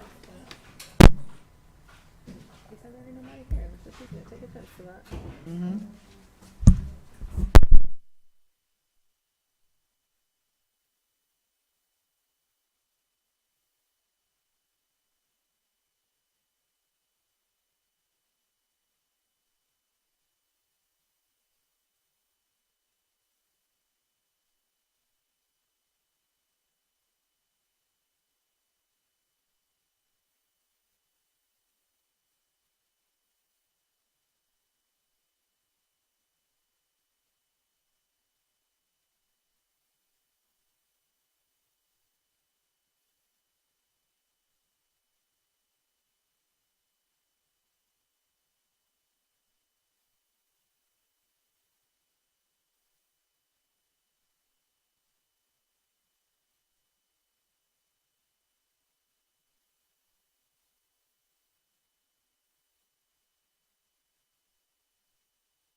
you. Let's go back to the agenda. Number 23, discussion and possible action regarding items discussed in executive session if needed. Anyone? Not that I'm aware of. Hmm? Not that I'm aware of. Okay. Next agenda item is number 24, adjournment. I make a motion, we adjourn. That's because. Second? Ms. Taylor? Four. Mr. McNamara? Four. And Mr. Hill.